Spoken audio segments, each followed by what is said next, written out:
आज की रासायनिक विज्ञान की कक्षा में आप सबका स्वागत है। मैं हूं आपकी शिल्पी मैम AKA डोरा मैम। आप अपने जीवन में बेटा EM रेडिएशंस के संपर्क में रहते हैं, जैसे सूरज है। अभी अब शिल्पी मैम का चेहरा इतना ग्लो कैसे कर रहा है? नहीं बता। बता। तुम मुझसे कमेंट करके पूछते हो ना मैम अपना स्किन केयर बताओ, तो मैं आज अपना स्किन केयर का राज बताती हूँ। अभी मजा आएगा ना भिड़ो। तो स्किन केयर का राज है ऐसी बड़ी बड़ी LED लाइट्स को अपने खोपड़े के सामने लगा लीजिए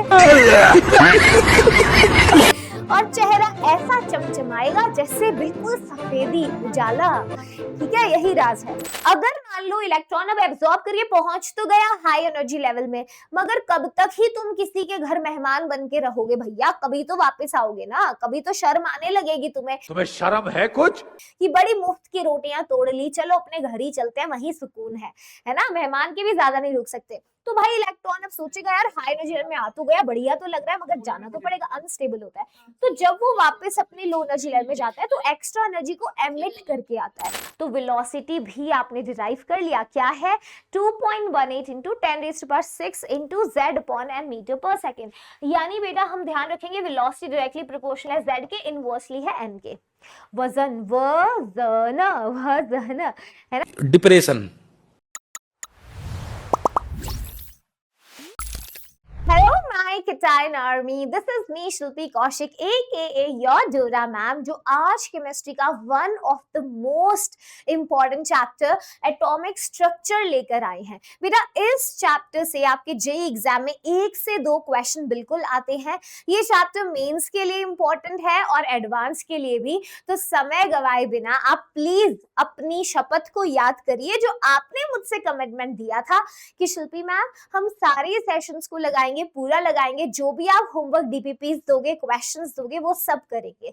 तो उसी कसम को निभाते हुए आज का सेशन आगे बढ़ाएंगे। अब आगे बढ़ने से पहले मैं आप सबका शुक्रिया करना पूरी वेदांत की टीम की तरफ से कि you have always supported us in everything. बेटा भले ही एक लव एट टेस्ट सीरीज रहा हो, एक लव एट ड्रॉपर बैच रहा हो, या फिर व्हाटएवर वी डू, या यही फ्री कोर्स रहा हो, you have always been so kind and compassionate towards us और हमेशा ट्रस्ट करते हो हम पे, जिससे हमें ये कॉन्फिडेंस आया कि हम लेक्चर बाय लेक्चर सीरीज बनाए। और सिर्फ सीरीज ही नहीं भैया, सीरीज तो हर कोई बनाता है। यूट्यूब पे जाके देख लो भैया, सीरीज वन शॉट्स की कमी नहीं है। आप क्या अलग करोगे शिल्पी मैम कि मैं आपका सेशन देखूं? तो अलग बेटा शिल्पी मैम ने अपनी जेब से इस महीने की तनख्वाह कटवा के एक कोर्स बना दिया है, तो आप देख सकते हो। इस बार बेटा ये सिर्फ एक यूट्यूब की सीरीज नहीं है, बल्कि this is a batch which is given to you for free. ये बिल्कुल आपकी पेड क्लास की तरह। इसके बाद जो होमवर्क होगा, क्वेश्चंस होंगे, DPPs होंगे, टेस्ट होंगे, वो जाके आपको देना है ऐप के ऊपर। ठीक है, अगर कोई बच्चा नया है या पुराने भी हो तो भी सुन लो। यहाँ पे इसी वीडियो के डिस्क्रिप्शन बॉक्स में एक लिंक दे रखा है, link to join the free course. उस पर टैप करो और इस लिंक से ज्वाइन कर लो कोर्स को। इससे पहले भी जो चैप्टर्स हुए हैं सबके होमवर्क DPPs मैंने यहाँ डाले हैं, वो सब बेटा कायदे से आप करते हुए चलोगे, समझ गए, तभी सिलेक्शन हो पाएगा। तो आई एम श्योर कि आप सब अब मेरे के टाइम्स हो तो कमिटेड तो हो मुझसे। अब कमिटेड हो तो यार थोड़ी कमिटमेंट को याद कर लो, चैनल को सब्सक्राइब कर लो नहीं किया है तो, और ये सारे सवाल जो भी मैं यहाँ दे रही हूँ इनको करोगे। अभी मुझे वादा कर दो कि शिल्पी मैम से कमिटेड हो गए हैं। आज तक तो सिंगल ही थे, मगर जब से शिल्पी मैम से मिले हैं तो हम कमिट हो गए हैं अपनी जेईई जर्नी के लिए कि शिल्पी मैम का जो भी सेशन आएगा, जो भी क्वेश्चंस देंगी मैम, हम वो करेंगे। हर कैटायन अभी कमेंट करेगा कमिटेड। ठीक है, committed to this process, committed to me about this entire JEE journey. Fine, okay, चलिए। तो बेटा देखो इस जो चैप्टर है इसको हमने 3 हिस्सों में बांटा है। रीजन बीइंग जल्दी जल्दी में गुड़ गोबर नहीं फैलाना है, अच्छे से चैप्टर को कर लेना है, क्योंकि कहीं पे भी दिक्कतें हुई तो आपका पेपर में सवाल नहीं बनेगा। मैं बता भी देती हूँ मेजॉरिटी सवाल कहाँ से आते हैं, क्वांटम मैकेनिकल मॉडल से आते हैं मैक्सिमम क्वेश्चंस। उसके बाद हाइड्रोजन जो स्पेक्ट्रम है, मतलब बोर मॉडल और हाइड्रोजन स्पेक्ट्रम से क्वेश्चंस आते हैं। तो ये काफी ज्यादा इंपॉर्टेंट सेक्शन है इस चैप्टर का। तो तीनों ही पोर्शंस के अंदर हमने टॉपिक्स को डिवाइड कर दिया ताकि हर टॉपिक पे हम बहुत अच्छे से फोकस कर पाए, सारी चीजें समझ पाए। ठीक है, तो शुरू करेंगे सबसे पहले इलेक्ट्रोमैग्नेटिक रेडिएशन से। अब आपका डाउट होगा शिल्पी मैम हमारा फेवरेट टॉपिक कहाँ है, J Thomson model, Thompson model, Rutherford model. तो बेटा पुराने मॉडल से क्वेश्चंस एग्जाम में नहीं आते हैं इतने। ठीक है, तो आप मेन टॉपिक ईएम रेडिएशन से करेंगे क्योंकि जो इंपॉर्टेंट पोर्शन है वहां से चैप्टर को फिनिश करना हमारा सबसे इंपॉर्टेंट काम है। ठीक है, तो चलिए शुरू करते हैं इलेक्ट्रोमैग्नेटिक रेडिएशंस के साथ। अब क्या है भैया इलेक्ट्रोमैग्नेटिक रेडिएशंस? देखो आप अपने जीवन में बेटा ईएम रेडिएशंस के संपर्क में रहते हैं। जैसे सूरज है, अभी अब शिल्पी मैम का चेहरा इतना ग्लो कैसे कर रहा है? तुम मुझसे कमेंट करके पूछते हो ना मैम अपना स्किन केयर बताओ, तो मैं आज अपना स्किन केयर का राज बताती हूँ तुम्हें। तो स्किन केयर का राज है ऐसी बड़ी बड़ी एलईडी लाइट्स को अपने थोपड़े के सामने लगा लीजिए और चेहरा ऐसा चमचमाएगा जैसे बिल्कुल सफेदी उजाला। ठीक है, यही राज है। तो यार हम रेडिएशंस के कांटेक्ट में है ऑल टाइम। लाइट बल्ब है, TV remote, radar, TV, FM, am है ना, ये सब एक्सरे मशीन्स हैं। तो यार ये सब रेडिएशन के संपर्क में हम आए होते हैं। तो ये जो इलेक्ट्रोमैग्नेटिक रेडिएशंस होती हैं इनको हम किस तरीके से डिफाइन करते हैं? देखो जब बेटा आप कोई चार्ज पार्टिकल ले लो, एक चार्ज पार्टिकल को अगर हम इलेक्ट्रिक मैग्नेटिक फील्ड में अगर हम ऑसिलेट करा दे, एक चार्ज पार्टिकल को पकड़ के हम ऑसिलेट करा दे इलेक्ट्रिक मैग्नेटिक फील्ड में, तो उससे कुछ रेडिएशंस निकलती है और वही रेडिएशंस निकलने वाली क्या होती है? इलेक्ट्रोमैग्नेटिक रेडिएशंस होती है। इलेक्ट्रोमैग्नेटिक रेडिएशंस की खास बात होती है कि इनके अंदर जो इलेक्ट्रिक फील्ड कंपोनेंट है, जो मैग्नेटिक फील्ड कंपोनेंट है और जो बेटा डायरेक्शन ऑफ प्रोपेगेशन है वेव का, यानी वेव की डायरेक्शन, वो आपस में परपेंडिकुलर होते हैं तीनों। ठीक है, तो आप देखेंगे कि जब हम एक charge particle, accelerating charge particle जो है इलेक्ट्रिक और मैग्नेटिक फील्ड प्रोड्यूस करता है जो परपेंडिकुलर है एक दूसरे से और डायरेक्शन ऑफ प्रोपेगेशन, यही जो एमिटेड यहाँ से वेव्स है, या ये बोलो चार्ज पार्टिकल को ऑसिलेट करा है इलेक्ट्रिक मैग्नेटिक फील्ड में, जो रेडिएशंस आती हैं वो इलेक्ट्रोमैग्नेटिक रेडिएशंस या इलेक्ट्रोमैग्नेटिक वेव्स होती है। ठीक है, जिनके अंदर बेटा आप देखिएगा जरा कि अगर जैसे मान लो ये हमारा इलेक्ट्रिक फील्ड का कंपोनेंट है जो रेड कलर से हमने दिखा रखा है इसमें। ठीक है, ये इलेक्ट्रिक फील्ड कंपोनेंट है, ब्लू कलर से हमने मैग्नेटिक फील्ड कंपोनेंट दिखाया, तो ये एक दूसरे के परपेंडिकुलर है। और बेटा ये डायरेक्शन ऑफ प्रोपेगेशन है वेव का, ये रहा डायरेक्शन ऑफ वेव। अगर आप ध्यान से देखेंगे तो तीनों ही परपेंडिकुलर है ना। कौन कौन? Electric field component, magnetic field component and the direction of propagation of wave, they are perpendicular to each other. ये खास बात होती है ईएम रेडिएशंस की। अच्छा, इलेक्ट्रोमैग्नेटिक रेडिएशंस को बेटा they don't need a medium to travel, इनको मीडियम की आवश्यकता नहीं पड़ती है। इसका मतलब they can move in vacuum. बिल्कुल, आप खुद से देखो सूरज की रेडिएशन धरती तक कैसे पहुंच रही है।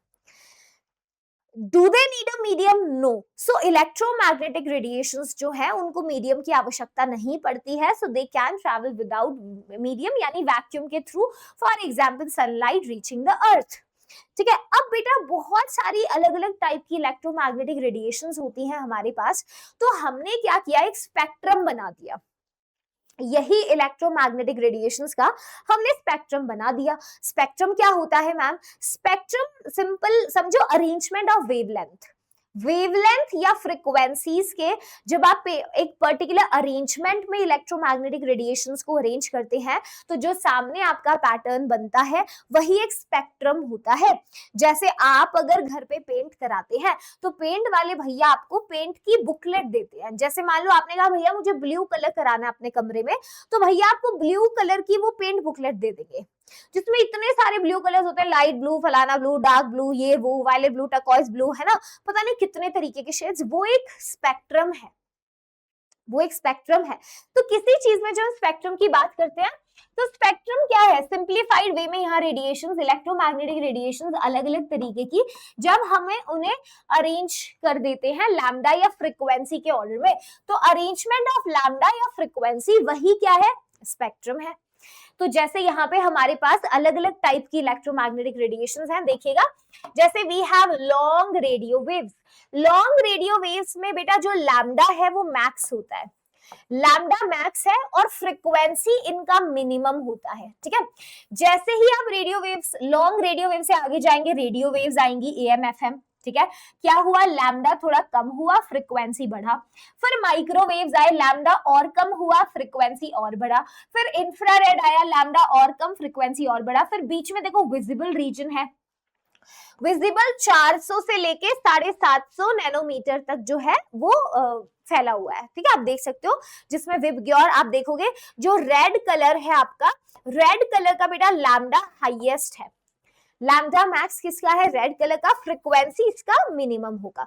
जबकि आप वायलेट कलर की तरफ अगर आइएगा तो आप देखेंगे कि जो वायलेट कलर है हमारा, उसका देखो लैम्डा मिनिमम है और फ्रीक्वेंसी मैक्सिमम है, ठीक है। फ्रीक्वेंसी मैक्सिमम है, ठीक है।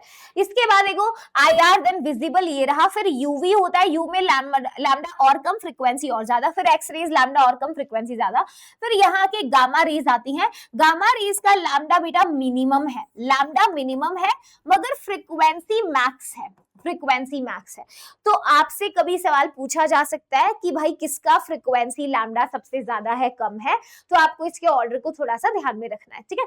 ट्रिक बता रही हूं, देखो आप याद रख सकते हो, रेडियो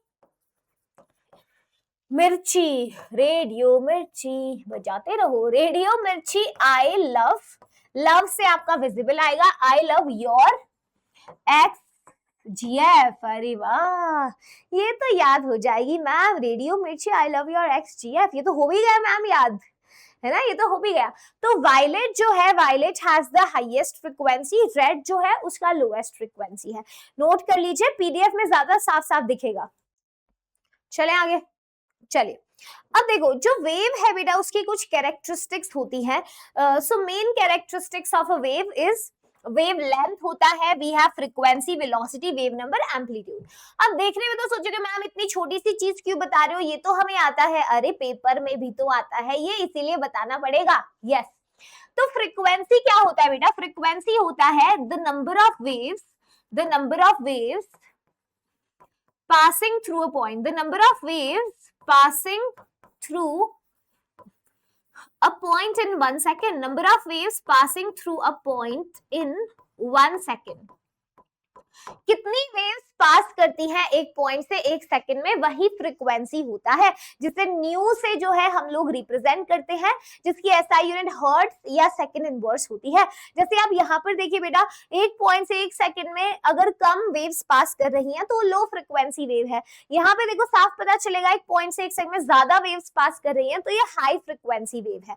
तो आपने जो स्पेक्ट्रम अभी अपना बनाया, तो इसमें देखिए यहाँ पे लो फ्रीक्वेंसी वेव है, तो ये पैटर्न कुछ ऐसे ऐसे ऐसे शुरू होगा, यहाँ आओगे तो पास पास पास पास पास पास और पास, इधर तक आओगे तो ऐसा ऐसा ऐसा ऐसा वेव्स का पैटर्न दिखेगा, है ना। हाई फ्रीक्वेंसी वेव है तो number of waves passing through point जो है वो उधर तक इंक्रीज होते जाएंगे, है ना, ठीक है। तो ये फ्रीक्वेंसी होता है। इसके बाद वेव लेंथ होता है।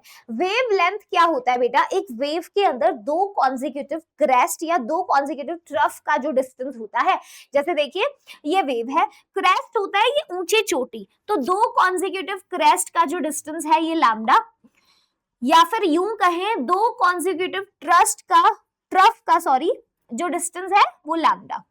तो the distance between the two consecutive crest, two consecutive trough, कोई भी आप मेजर कर लीजिए, वो वेव की लेंथ होता है, ठीक है। तो distance between two consecutive crest और ट्रफ, वो ही क्या है बेटा, वो वेव की लेंथ होती है, ठीक है। SI यूनिट मीटर है, जो 1 पिकोमीटर है वो 10⁻12 मीटर है, एंगस्ट्रॉम 10⁻−10 मीटर, नैनोमीटर 10⁻9 मीटर, है ना। एक ऐसे ही एक आपके पास पिकोमीटर है, जैसे ऐसे फेम्टोमीटर है 10⁻15 मीटर, ठीक है। तो ये वेव लेंथ होता है। आगे देखिए वेव नंबर होता है। वेव नंबर का मैथमेटिकल रिलेशन क्या है, रेसिप्रोकल ऑफ लैम्डा, कितनी वेवलेंथ फॉल करती है पर यूनिट लेंथ, वही क्या होता है वेव नंबर। तो वेव नंबर क्या है बेटा, 1/लैम्डा, ठीक है, तो क्या क्या पॉइंट्स देखे आपने? यू हैव सीन की फ्रीक्वेंसी क्या है, कितनी वेव्स पास करती हैं एक पॉइंट से एक सेकंड में, वो फ्रीक्वेंसी है। वेव लेंथ है बेटा दो कॉन्जिक्यूटिव क्रेस्ट या ट्रफ का जो डिस्टेंस है दैट इज वेव की लेंथ। वेव नंबर है, number of wavelengths falling per unit length, right? Okay, तो इसमें रिलेशन भी हमने देख लिया। अच्छा, अब देखो सी का और इसका एक रिलेशन होता है, जो स्पीड ऑफ लाइट है दिस अपॉन लैम्डा जो है बेटा ये फ्रीक्वेंसी होता है। ठीक है, इस रिलेशन से काफी एग्जाम में सवाल आते हैं, तो आप इसको जरूर नोट कर लीजिएगा। ठीक है, ऊपर लिख लेते हैं, लैम्डा के लिए भी लिख सकते हो, lambda is equal to c upon nu frequency of radiation. तो वेवलेंथ क्या है? सी अपॉन, वेवलेंथ क्या है? सी अपॉन न्यू फ्रीक्वेंसी, है ना, आगे रिलेशन लिखा हुआ मैंने। तो स्पीड होती है, स्पीड क्या है आपके वेव की, कितना डिस्टेंस ट्रैवल करता है वेव पर यूनिट टाइम, वो उसका स्पीड होता है। ठीक है, अब जितनी भी बेटा इलेक्ट्रोमैग्नेटिक रेडिएशंस हैं वो सेम ही स्पीड से ट्रैवल करती हैं, और वो स्पीड होता है speed of light, that is 3 × 10⁸ metre per second. ठीक है, इससे ट्रैवल करते हैं। ये रिलेशन मैंने पीछे भी लिखा है, स्पीड जो है फ्रीक्वेंसी इंटू वेवलेंथ, या फिर वेवलेंथ जो है वो speed of light upon frequency के बराबर है। और इस पे न्यूमेरिकल चिरकुट से आ जाते हैं, चिंटू पिंटू न्यूमेरिकल आते हैं इससे। ठीक है, आगे बेटा वेव का एम्पलीट्यूड होता है। वेव का एम्पलीट्यूड आप किसे कहते हैं? सॉरी, ये आपकी मीन पोजीशन है। तो मैक्सिमम डिस्टेंस जो मीन पोजीशन से होता है, maximum distance from the mean position, उसे ही हम क्या बुलाते हैं? एम्पलीट्यूड बुलाते हैं वेव का। ठीक है, maximum distance from the mean position. तो आप बोल सकते हो हाइट ऑफ क्रेस्ट या डेप्थ ऑफ द ट्रफ वही बना, या maximum distance, maximum distance from mean position ही क्या है बेटा जी? वो हमारा एम्पलीट्यूड है वेव का। ठीक है, अब ये छोटे छोटे टर्म से देखिए सवाल आते हैं एग्जाम में। तो आपके सामने क्वेश्चन है, कहता है wave number for a radiation having 5800 angstrom wavelength is इतना। कह रहा है वेव नंबर एक रेडिएशन के लिए जिसका जो वेवलेंथ है वो कितना है? 5800 एंगस्ट्रॉम। हमसे वेव नंबर पूछा हुआ है, क्या होगा बेटा? वेव नंबर होता है रेसिप्रोकल ऑफ वेवलेंथ। तो वेव नंबर क्या होगा मैम? 1/5800 एंगस्ट्रॉम है ये। अब हमें किसमें बताना है आंसर? देखिए सेंटीमीटर इनवर्स में।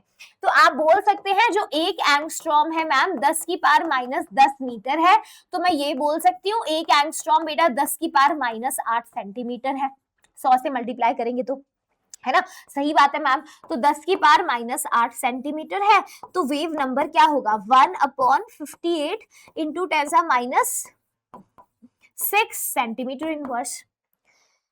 अब ये तामझाम अब आपको ऊपर लेना पड़ेगा, बोलिए। अब ये कैलकुलेशन आपको करना पड़ेगा, आपको x की वैल्यू बतानी है, मतलब आपको x × 10 सेंटीमीटर इनवर्स की वैल्यू रिपोर्ट करनी है। 1/, अब ये कैलकुलेशंस में आपको कंफ्यूजन होता है, शिल्पी मैम ये कैलकुलेशन कैसे करेंगे? अब देखो, अब आप पे निर्भर करता है कि हाउ यू अप्रोच इट। देखो 10 की पावर 6 बनेगा ऊपर जाके, दिस इज 58, है ना। आप इसको ऐसे भी लिखते हो 100/58 लिख सकती हूँ, इंटू 10 की पावर 4 सेंटीमीटर इनवर्स। अब ये थोड़ा सा सिंप्लीफाई करना आपके लिए आसान हो जाएगा, इंटू 10 फिर आपको पूरा 10 छोड़ के, है ना, आपको निकालना है जो 1724 आएगा। तो दिस शुड बी x की वैल्यू 1724 वैल्यू आनी चाहिए। एक बार कैलकुलेशंस को चेक करिए, ठीक है, ये वैल्यू, हाँ ठीक है ना, यही आ रही है, ये 1.724 आ रहा है। देखो this is coming out to be 1.724 into 10 की पावर 4। तो अब आप इसको सिंप्लीफाई कर सकते हो, तो you are going to get 10 अलग करना है तो 17, दिस इज 1724 इंटू 10, 17240 आएगा, है ना। तो दैट वुड बी, ये वाली वैल्यू अपनी x हो जाएगी 1724 इंटू 10 सेंटीमीटर इनवर्स। समझ गए हो? ठीक है, ये कर लिया है, तो x इज 1724। बाकी कैलकुलेशंस का सबका अपना तरीका होता है, हाउ यू डू इट। बस ये ध्यान रखना है कि ऐसे क्वेश्चन में हम बहुत ज्यादा समय जो है कैलकुलेशन के पीछे बेटा गवा ना दे, है ना, जल्दबाजी में कि हम गड़बड़ कर दे। आगे देखिए नेक्स्ट क्वेश्चन, कहता है एक हाइपोथेटिकल इलेक्ट्रोमैग्नेटिक वेव है जिसको दिखाया गया है। और ऐसे भी हाइपोथेसिस में तो तुम्हारा दिमाग बहुत चलता है, हाइपोथेटिकली तो तुम पता नहीं क्या क्या सोचते रहते हो, इजंट इट? बहुत कुछ चलता है तुम्हारे दिमाग में। तो क्वेश्चन देखो ये वाला, कहता है एक हाइपोथेटिकल इलेक्ट्रोमैग्नेटिक वेव है जिसे दिखाया गया है, कह रहा है frequency of the wave is इतना, तो हमें x की वैल्यू बतानी है। तो बेटा फ्रीक्वेंसी ऑफ द वेव, हमें बेसिकली फ्रीक्वेंसी ही बतानी है वेव की कितनी होगी। वो हम कैसे बता सकते हैं, देखो we know that c upon lambda जो है फ्रीक्वेंसी के बराबर है, कर सकते हैं। अगर मुझे लैम्डा पता चल जाए, c तो मुझे पता ही है 3 × 10⁸ मीटर पर सेकंड, अगर मुझे लैम्डा पता चल जाए तो फ्रीक्वेंसी की वैल्यू आ जाएगी। अब लैम्डा कैसे पता किया जाए शिल्पी मैम, देखिए उसने आपको ये वैल्यू दिया हुआ है, ये जो क्रेस्ट है ना, और यहां तक का जो डिस्टेंस है वो 1.5 पिकोमीटर है।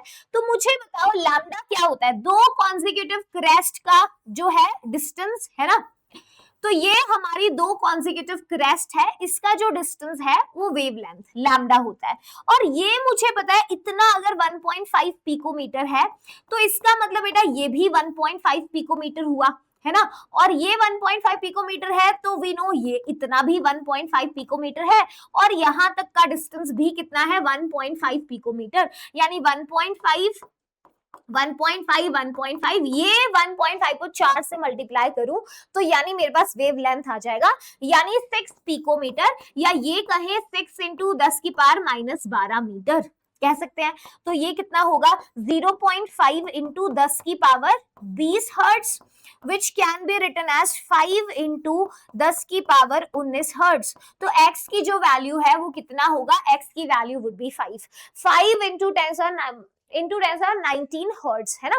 तो ये सिंपल सा क्वेश्चन था। अब आप सोचते हो मैम ये टॉपिक पे क्वेश्चन आते हैं क्या, तो इसीलिए मैंने पूरा बेस से आपको कराया है कि इसको भी हल्के में नहीं लेना, इससे भी क्वेश्चन पूछे गए हैं, ठीक है। चलिए इसके बाद बेटा प्लैंक्स क्वांटम थ्योरी की बात करेंगे। तो मैं थोड़ा बताती हूँ आपको, प्लैंक से पहले जो है मैक्सवेल जो थे उनका थ्योरी आया था, मैक्सवेल का थ्योरी, जिसमें उन्होंने क्या बताया था, इलेक्ट्रोमैग्नेटिक रेडिएशंस है जैसे उनके वेव नेचर के बारे में बातचीत करी थी। तो प्लैंक्स ने बोला कि भैया ऐसा है इलेक्ट्रोमैग्नेटिक रेडिएशंस का पार्टिकल नेचर है, तो किसी ने नहीं माना कि भैया इतने बड़े मैक्सवेल की थ्योरी के खिलाफ जाके बंदा कह रहा है कि ईएम रेडिएशंस पार्टिकल हैं। पार्टिकल कब से हो गई, हम जानते हैं वेव है, हमने डायफ्रैक्शन, रिफ्लेक्शन, इंटरफेरेंस, रिफ्रैक्शन सब देखा है, तो इसका मतलब तो कैसा नेचर, वेव नेचर। तुम कैसे आके बोल रहे हो पार्टिकल नेचर है, तो इनको काफी क्रिटिसाइज किया गया था। बाद में आइंस्टीन ने आके इनका सपोर्ट भी किया था, फोटो इलेक्ट्रिक इफेक्ट को समझाया था अच्छे से with the help of Planck's quantum theory. तो प्लैंक्स की जो थ्योरी है काफी इंपॉर्टेंट है, जिसमें प्लैंक सीधी सपाट बात करते हैं कि भैया ऐसा है जो इलेक्ट्रोमैग्नेटिक मतलब आप सोचिए कोई लाइट है ना, तो इन्होंने कहा जो लाइट है वो कॉन्टिन्यूअस एनर्जी की फॉर्म में नहीं फ्लो करता है। लाइट में जो एनर्जी है, जैसे ये लाइट है ना, तो लाइट में एनर्जी कॉन्टिन्यूअस फॉर्म में नहीं आती, बल्कि छोटे छोटे पैकेट्स ऑफ एनर्जी की फॉर्म में फ्लो करती है। क्या कहा इन्होंने कि जो इलेक्ट्रोमैग्नेटिक रेडिएशंस है उनका पार्टिकल नेचर भी है, जो रेडिएशंस है वो कॉन्टिन्यूअस एनर्जी की फॉर्म में ना ट्रैवल करके एनर्जी पैकेट्स के फॉर्म में ट्रैवल करती हैं, यानी छोटे छोटे चिरकुट से पैकेट ऑफ एनर्जी है जिनको क्वांटम बुलाया जाता है, या क्वांटा कलेक्शन को, ठीक है, बुलाया जाता है। तो ये इनका कहना था। अब इन्होंने बकायदा ये भी कहा कि जो एनर्जी है ना इस रेडिएशन की वो डायरेक्टली प्रोपोर्शनल है फ्रीक्वेंसी के, एनर्जी डायरेक्टली प्रोपोर्शनल है फ्रीक्वेंसी के, है ना। इसको अगली स्लाइड पे लिख लेते हैं, देखिए। तो इन्होंने कहा जो एनर्जी है इसका वो डायरेक्टली प्रोपोर्शनल है फ्रीक्वेंसी ऑफ रेडिएशन। यहां बेटा प्रोपोर्शनैलिटी साइन हटा के हमने कांस्टेंट रखा h, जो क्या कहलाता है, प्लैंक्स कांस्टेंट कहलाता है। तो E = h न्यू जो है वो हमारा बना है ना एक्सप्रेशन। h क्या है, प्लैंक्स कांस्टेंट। अब प्लैंक्स कांस्टेंट की वैल्यू क्या होगी, क्या मैम हमें दी जाएगी सवाल में, अब ये क्वेश्चन तो मत ही करना भैया, प्लैंक्स कांस्टेंट की वैल्यू तो पता होनी चाहिए आपको, ठीक है। तो बेटा देखो, तो नोट कर लो अगर कोई चीज है बची, तो हमने सिंपल सी बात की कि रेडिएशंस जो एनर्जी है वो कैसे आएगी, कॉन्टिन्यूअस फॉर्म में, ना कि छोटे छोटे किसमें आएगी, पैकेट्स ऑफ एनर्जी के अंदर आएगी। ये बात प्लैंक ने बोली थी, ठीक है। अच्छा आइए, हाँ तो हम क्या बात कर रहे थे, ये 6.626 × 10⁻34 जूल सेकंड, ठीक है, ये प्लैंक्स कांस्टेंट की वैल्यू है। अच्छा अभी हम ये भी जानते हैं कि फ्रीक्वेंसी को मैं c/λ भी लिख सकती हूँ, तो देखिए है ना, ये एनर्जी बनी। अब लाइट के केस में हम इसको फोटोन बुलाते हैं। छोटे पैकेट ऑफ एनर्जी को लाइट के केस में क्या बुलाते हैं बेटा, फोटोन बुलाते हैं। तो ये एक फोटोन की एनर्जी है, एक फोटोन की एनर्जी, ये जो मैंने यहाँ लिखा है एक फोटोन की एनर्जी है, ये एक फोटोन की एनर्जी है, ठीक है। अगर बेटा n नंबर ऑफ फोटोन्स है तो n फोटोन्स की एनर्जी होगी NhC अपॉन लैम्डा, है ना, जहां पे n क्या है, नंबर ऑफ फोटोन्स, n क्या है बेटा, नंबर ऑफ फोटोन्स है। तो n फोटोन्स की एनर्जी यानी ये क्या है, नंबर ऑफ, n क्या है बेटा, नंबर ऑफ फोटोन्स है, ठीक है। आइए इसके बाद अब जरा देखिए यहाँ पे H और C का आपको अक्सर यूज करना पड़ता है। 6.626 into 10⁻34 joule second into 3 into 10⁸ metre पर सेकेंड, मीटर पर सेकेंड। तो सेकेंड से सेकेंड कटेगा, अगर आप इसको सिंप्लीफाई करेंगे 19.89 इंटू 10⁻26 आएगा ये जूल मीटर, ठीक है, सेकंड से सेकंड कट गया, ठीक है, जिसको हम लिख सकते हैं 2 इंटू 10⁻25 जूल मीटर। तो आप शॉर्ट में इस वैल्यू को यूज कर लीजिएगा। अगर H और C को आप मल्टीप्लाई करो जूल्स में, अगर आपको वैल्यू यूज करनी है तो सिंप्लीफाई करिए 2 इंटू 10⁻25, इससे इजी होगा आपको कैलकुलेशन करना, ठीक है। अच्छा, एक इलेक्ट्रॉन वोल्ट देखिए बेटा जूल्स में होता है 1.6 इंटू 10⁻19 जूल्स, राइट, ओके। अगर बेटा कभी भी आपको एनर्जी जो है you have to find it out in electron volt, अगर एनर्जी को इलेक्ट्रॉन वोल्ट में निकालना है और जो लैम्डा है अगर वो एंगस्ट्रॉम में दे रखा है तो ये बनेगा 12400 अपॉन लैम्डा एंगस्ट्रॉम में, ठीक है। अच्छा, अगर एनर्जी बेटा आपको इलेक्ट्रॉन वोल्ट में ही निकालना है और लैम्डा नैनोमीटर में है तो बस ऊपर एक जीरो को कम कर दो, 1240 अपॉन लैम्डा नैनोमीटर, ठीक है। तो ये हमारा क्या, प्लैंक्स क्वांटम थ्योरी लिख लो अगर नहीं नोट किया है। तो इन्होंने सिंपल बोला कि जो रेडिएशन है उसमें एनर्जी कॉन्टिन्यूअस फॉर्म में ना आके छोटे छोटे किसमें आती है, पैकेट्स ऑफ एनर्जी के रूप में आती है, जहां पे एक छोटा जो पैकेट ऑफ एनर्जी है, अब हम उससे एसोसिएटेड जो एनर्जी है वो क्या बोलते हैं, फ्रीक्वेंसी ऑफ रेडिएशन के डायरेक्टली प्रोपोर्शनल है। कांस्टेंट हटा तो यहाँ प्लैंक्स कांस्टेंट आया h, E is equal to h nu, जो h है 6.626 इंटू 10⁻34 जूल सेकेंड है ना। तो एक फोटोन की एनर्जी है ये, एक फोटोन की एनर्जी है ये, E is equal to h nu या n HC upon lambda, n मतलब नंबर ऑफ फोटोन्स अगर n है। H और C को आप हमेशा कैलकुलेशन में इसको सिंप्लीफाई करके यूज करिएगा। और ये भी यूज होता है एनर्जी अगर इलेक्ट्रॉन वोल्ट में आपने निकालनी है, लैम्डा एंगस्ट्रॉम में है तो 12400 अपॉन लैम्डा आप लिख सकते हैं। समझ गए, क्लियर है यहाँ तक सारी चीजें, ओके। तो प्लैंक्स बेटा पहली बार मतलब आप देखोगे क्वांटाइजेशन का आइडिया इन्होंने दिया था। अब शिल्पी मैम क्वांटाइजेशन का मतलब क्या होता है बेटा, क्वांटाइजेशन होता है किसी फिक्स्ड वैल्यू का मल्टीपल। क्या होता है क्वांटाइजेशन, एक फिक्स्ड वैल्यू के मल्टीपल को क्वांटाइजेशन हम बुलाते हैं, क्वांटाइज्ड बुलाते हैं।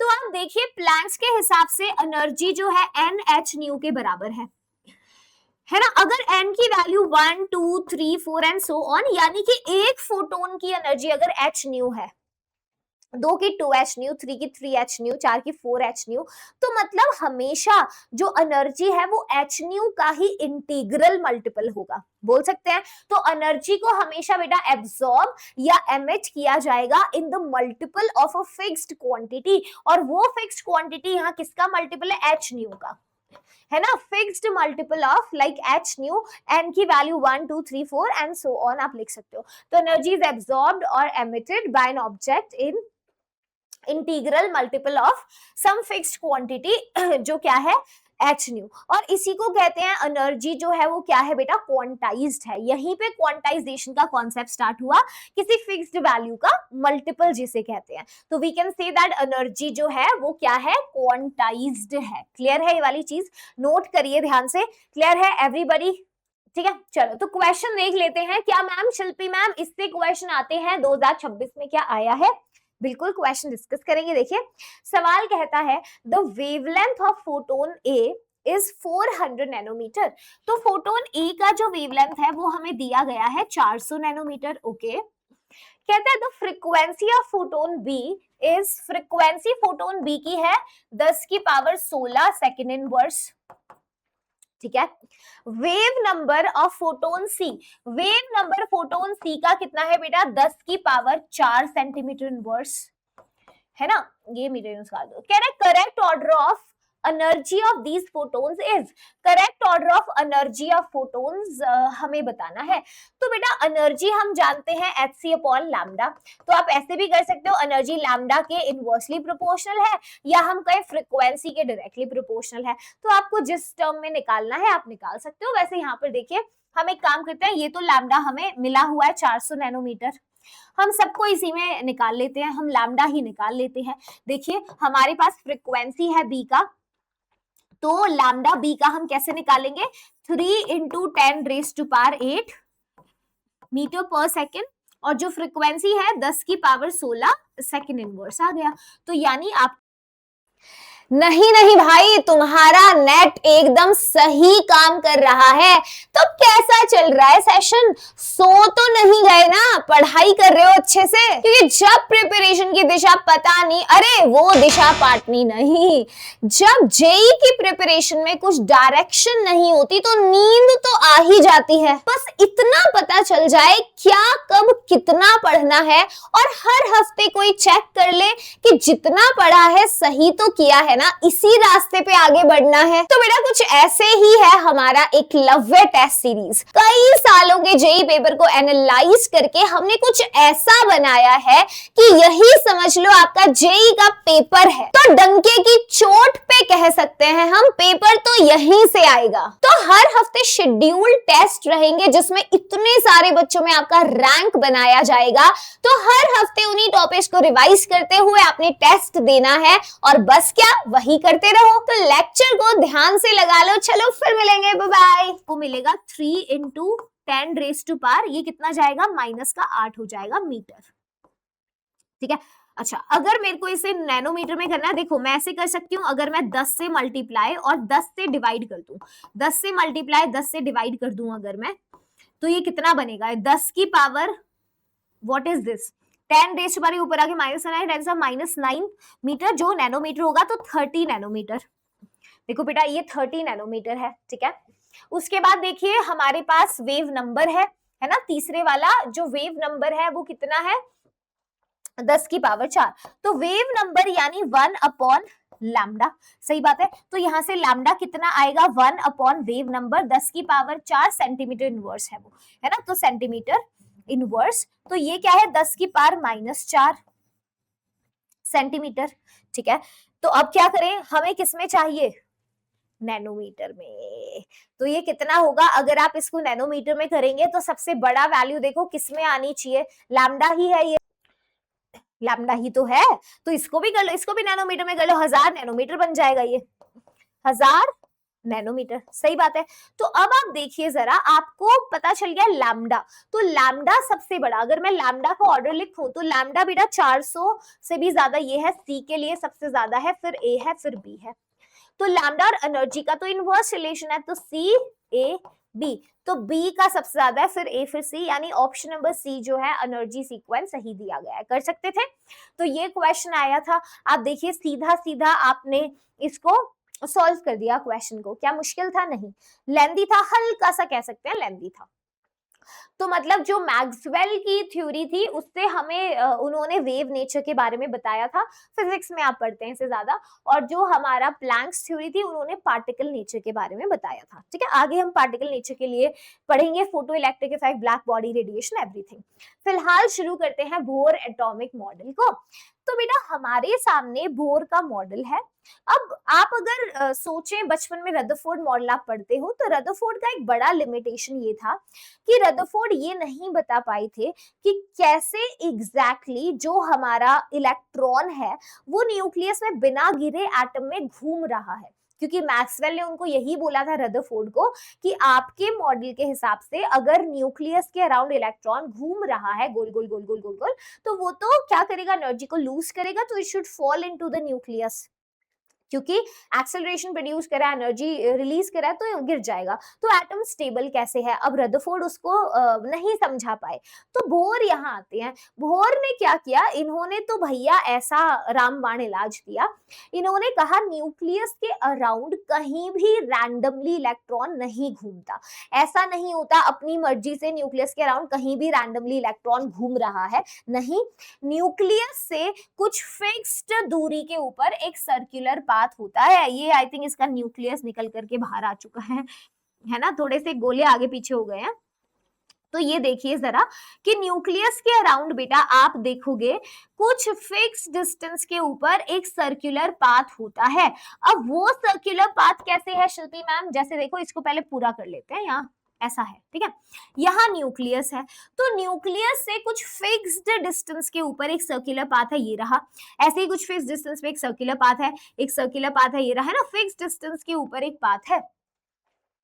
किस पे? फिक्स्ड डिस्टेंस, देखो फिक्स्ड डिस्टेंस पे, ओके, फिक्स्ड रेडियस कह सकते हैं। और बेटा उस सर्कुलर पाथ की एक फिक्स्ड एनर्जी है। तो इन्होंने दो चीजों को फिक्स कर दिया कि न्यूक्लियस के अराउंड इलेक्ट्रॉन रैंडमली कहीं भी नहीं घूम सकता है, उसको कुछ फिक्स्ड डिस्टेंस पे एक सर्कुलर पाथ मिलेगा।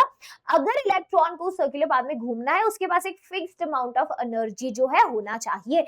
तो इन्होंने यही कहा कि न्यूक्लियस के अराउंड सर्कुलर पाथ होते हैं फिक्स्ड रेडियस और फिक्स्ड एनर्जी के।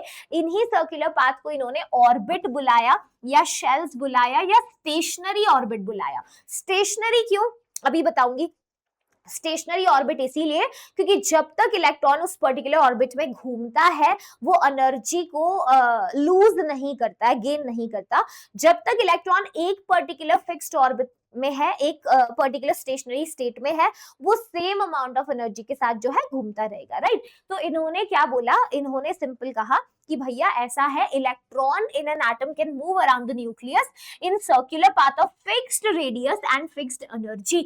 इन्हीं को इन्होंने क्या बुलाया, स्टेशनरी स्टेट या स्टेशनरी ऑर्बिट, ओके, बुलाया, ठीक है। उसके बाद वही चीज जो मैंने अभी बताया कि जब तक इलेक्ट्रॉन उस पर्टिकुलर स्टेशनरी ऑर्बिट में घूमेगा वो एनर्जी को लूज या गेन नहीं करेगा। तो अगर एनर्जी को लूज गेन नहीं कर रहा बेटा, तो बीच में गिरने का तो सवाल ही पैदा नहीं होता है ना, बीच में गिरने का तो सवाल ही पैदा नहीं होता है, ठीक है। तो मैम क्या इलेक्ट्रॉन की एनर्जी कभी नहीं चेंज होगी? होगी, बिल्कुल होगी। अगर बेटा इलेक्ट्रॉन ये डिसाइड करे कि मुझे आज इस लो एनर्जी लेवल से कूद करके हाई एनर्जी लेवल में जाना है, तो इलेक्ट्रॉन को एनर्जी एक्सेप्ट यानी गेन करनी पड़ेगी। तो कभी इलेक्ट्रॉन अगर लो एनर्जी में है ना, तो किसमें है, लेस एनर्जी वाले पाथ में है, ये रहा, और उसको हाई एनर्जी लेवल में जाना है तो वो एनर्जी को एब्सॉर्ब करके जाएगा, ठीक है। अगर मान लो इलेक्ट्रॉन अब एब्सॉर्ब करके पहुंच तो गया हाई एनर्जी लेवल में, मगर कब तक ही तुम किसी के घर मेहमान बन के रहोगे भैया, कभी तो वापस आओगे ना, कभी तो शर्म आने लगेगी तुम्हें कि बड़ी मुफ्त की रोटियां तोड़ ली, चलो अपने घर ही चलते हैं, वहीं सुकून है ना, मेहमान के भी ज्यादा नहीं रुक सकते। तो भाई इलेक्ट्रॉन अब सोचेगा यार हाई एनर्जी लेवल में आ तो गया, बढ़िया तो लग रहा है, मगर जाना तो पड़ेगा, अनस्टेबल होता है। तो जब वो वापस अपनी लो एनर्जी लेवल में जाता है तो एक्स्ट्रा एनर्जी को एमिट करके आता है। तो ये एनर्जी एब्सॉर्प्शन वाला पॉइंट होता है, जब लो से हाई लेवल में जा रहा है एनर्जी एब्सॉर्ब कर रहा है, जब हाई से वापस आएगा अपने लो में तो एनर्जी को एमिट करके आएगा, ठीक है। और आप दोनों का एनर्जी जो है डिफरेंस निकाल सकते हो डेल्टा ई से। ये डेल्टा ई जैसे हाई एनर्जी लेवल की एनर्जी माइनस लो की हम निकाल सकते हैं, समझ गए बेटा। सारे के सारे नोट्स आपको ऐप पे जाके मिल जाएंगे। अगर तुम्हें अब तक मेरे हैंड रिटन नोट्स नहीं मिले ना तो अभी कमेंट कर देना, क्योंकि मैंने सारे चैप्टर्स के हैंड रिटन नोट्स दिए हैं, मगर कहाँ दिए हैं, ऐप के ऊपर दिए हैं, ठीक है। तो आप ये निकाल भी सकते हो, एनर्जी फोटोन की कैसे निकलेगी, E2 माइनस E1, आप डिफरेंस से उसको बता सकते हैं, ठीक है। अच्छा एक चीज मेन बात लिख लीजिएगा बेटा, बोर मॉडल सिर्फ सिंगल इलेक्ट्रॉन स्पीशीज पर ही लगता है, ठीक है। तो it is applicable to hydrogen and hydrogen like species. तो किस पे है, हाइड्रोजन और hydrogen like species. Hydrogen like मतलब कि माने कि single electron system, single electron species पर ही ये जो है लगता है, ठीक है। ओके आगे देखिएगा मेन पोस्टुलेट। देखो बोर के वैसे तो चिरकुट चिरकुट से बहुत सारे पोस्टुलेट्स हैं, मगर जो हमें मेन करने हैं वो दो होते हैं जो हमारी सारी डेरिवेशंस के अंदर यूज होते हैं। कौन सी डेरिवेशंस, अभी we will talk about it. तो सबसे पहला कौन है बेटा, ये है वो पोस्टुलेट कि रैंडमली इलेक्ट्रॉन किसी भी ऑर्बिट में नहीं घूम सकता। रैंडमली कोई भी ऑर्बिट एटम में अलाउड नहीं होता है, केवल वो ऑर्बिट जिसका एंगुलर मोमेंटम क्वांटाइज्ड है बेटा वही अलाउड होगा। इसका क्या मतलब है शिल्पी मैम, इसका क्या मतलब है? इसका मतलब ये है, समझिए, एंगुलर मोमेंटम इज क्वांटाइज्ड। देखो mass into velocity linear momentum है, जब रेडियस से मल्टीप्लाई कर दोगे एंगुलर मोमेंटम है। तो angular momentum should be an integral multiple of h upon 2 pi. तो इन्होंने ये कहा कि भैया एटम में सिर्फ वही ऑर्बिट अलाउड है जिसका एंगुलर मोमेंटम जो है वो फिक्स्ड मल्टीपल है h अपॉन 2 पाई का। किसका? h अपॉन 2 पाई का। ठीक है, तो angular momentum of an electron in a given stationery orbit is express like this, जहां पे n की वैल्यू 1 2 3 एंड सो ऑन होगी। तो मतलब यहां भी क्वांटाइजेशन वाली बात आ ही गई ना। बोलो क्वांटाइजेशन क्या है? फिक्स्ड वैल्यू का मल्टीपल है भैया, है ना। तो इसका मतलब electron can move only in those orbit जिसका एंगुलर मोमेंटम, मतलब electron can move in only those orbit जिसका एंगुलर मोमेंटम जो है वो इंटीग्रल मल्टीपल है h अपॉन 2 पाई का। यही रीजन है कि सिर्फ आप देखेंगे सर्टेन फिक्स्ड ऑर्बिट्स ही अलाउड होती हैं एटम के अंदर, कोई भी रैंडम ऑर्बिट नहीं होती है अलाउड। समझ गए? ये रीजन है, नोट करिए इसको, इंपॉर्टेंट है ये वाली बात, एंगुलर मोमेंटम इज क्वांटाइज्ड। ठीक है, अगली बात बताओ मैम। अगली बात बेटा ये है कि जो बोर का मॉडल था, इन्होंने एक और बात की, इन्होंने कहा कि भैया देखो एक इलेक्ट्रॉन जो मूव करता है सर्कुलर पाथ में कैसे घूम रहा है। सोचो भाई इलेक्ट्रॉन कैसे घूम रहा है न्यूक्लियस के अंदर गिरे बिना। न्यूक्लियस में तो मैम पॉजिटिव चार्ज है, तो नेगेटिव को खींच के पकड़ क्यों नहीं लेता अंदर? कितना आसान था, तुम कहाँ पकड़ पाए, है ना। तो इसमें क्या होता है भाई, कहीं ना कहीं से ऑपोजिट फोर्स भी लग रही होती है, इतना आसान थोड़ी होता है। तो क्या हुआ यहाँ पर, दरअसल इलेक्ट्रॉन पे बेटा दो तरीके की फोर्सेस यहाँ लग रही हैं। एक तो कूलम्बिक फोर्स ऑफ अट्रैक्शन है, होगा, बोलिए। एक तो कौन सी फोर्स है? Coulombic force of attraction. अब कूलम्बिक फोर्स ऑफ अट्रैक्शन मतलब इलेक्ट्रोस्टैटिक फोर्स, जिसको कैसे लिखते हैं? K Q1 Q2 upon R square. ठीक है, मान लो Q1 जो है वो इलेक्ट्रॉन का चार्ज है E, Q2 मान लो न्यूक्लियस का चार्ज है। न्यूक्लियस में अगर Z प्रोटॉन है, एक प्रोटॉन का चार्ज E, तो न्यूक्लियस का चार्ज ZE। ठीक है, तो इलेक्ट्रोस्टैटिक फोर्स क्या बनेगा? K ZE square upon R square. लिख सकती हूँ इलेक्ट्रोस्टैटिक फोर्स बनेगा क्या? यस। तो इन्होंने कहा कि दरअसल इलेक्ट्रॉन पे लगने वाली जो इलेक्ट्रोस्टैटिक फोर्स ऑफ अट्रैक्शन है, यही कूलम्बिक फोर्स या इलेक्ट्रोस्टैटिक है। इलेक्ट्रॉन पे लगने वाली इलेक्ट्रोस्टैटिक फोर्स जो है वो बराबर है बेटा सेंट्रीफ्यूगल फोर्स के। किसके? सेंट्रीफ्यूगल फोर्स के।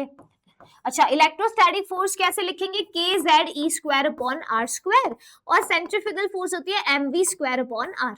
तो ये दूसरा मेन पोस्टुलेट है। तो हमारे काम के दो मेन पोस्टुलेट्स, एक हमने पढ़ा पिछला भी कि angular momentum is quantised, M V R is equal to N H upon 2 pi, और दूसरा क्या है? K Z E square upon R square is equal to M V square upon R. ठीक है, तो इनको यूज करके अब इन्होंने अलग अलग फॉर्मूलाज जो है निकाले कि इलेक्ट्रॉन जो है है ना, जिस भी सर्कुलर पाथ में घूम रहा है, अब उससे न्यूक्लियस तक का डिस्टेंस क्या है, जो एटम की रेडियस है, वो कैसे निकालेंगे। कैसे निकाला होगा? देखो, अभी आपने पीछे लिखा K Z E square upon R square is equal to ma'am M V square upon R, है ना। यहाँ आर से आर कटेगा, तो आर कितना बनेगा? K Z E square upon M V square, मान लो ये 1 है, बन जाएगा ऐसे। देखो, K Z E square upon M V square. बोलो भाई, मैंने कुछ नहीं किया, मैंने दोनों को पिछला पोस्टुलेट उठाया है, सिर्फ इलेक्ट्रोस्टैटिक फोर्स सेंट्रीफ्यूगल फोर्स के बराबर है, आर से आर काटा और आर की वैल्यू निकाल दी। अब मुझे बताओ, क्या यहाँ रेडियस की वैल्यू का मैं सिंपल फॉर्मूला बना सकती हूँ? कैसे मैम? देखो, के मुझे पता है कांस्टेंट है, Z हमें पता है, E चलो हमें पता है, Z क्या एटॉमिक नंबर है, E हमें इलेक्ट्रॉन का चार्ज पता है, मास पता है, वेलोसिटी नहीं पता। तो ये रेडियस का सिंप्लीफाइड एक्सप्रेशन नहीं है, क्योंकि इसमें वेलोसिटी का फैक्टर भी है, और वेलोसिटी मुझे उड़ाना पड़ेगा। अब अरे V की टर्म उड़ाओगे तभी तो रेडियस का सिंपल फॉर्मूला निकाल पाओगे Z और N की टर्म्स में, है ना। तो ये कैसे करेंगे मैम? फिर अब क्या करेंगे? ये फॉर्मूला तो आ गया, तो कोई बात नहीं, अब आप वही मेन पोस्टुलेट दूसरा यूज करिए, M V R is equal to N H upon 2 pi. यहां से आप वेलोसिटी की वैल्यू निकाल लो, v क्या है? एन एच अपॉन 2 पाई एम आर। ठीक है, NH अपॉन 2 पाई mr। तो बेटा ये v की वैल्यू आप रेडियस में रखिए kze square upon m v square NH upon 2 pi mr का स्क्वायर। ठीक है, तो क्या है बेटा यहाँ पे mvr is equal to NH upon 2 pi, तो v क्या है NH अपॉन 2 पाई mr। ठीक है, इस v को हम यहाँ रखेंगे kz square upon m v square.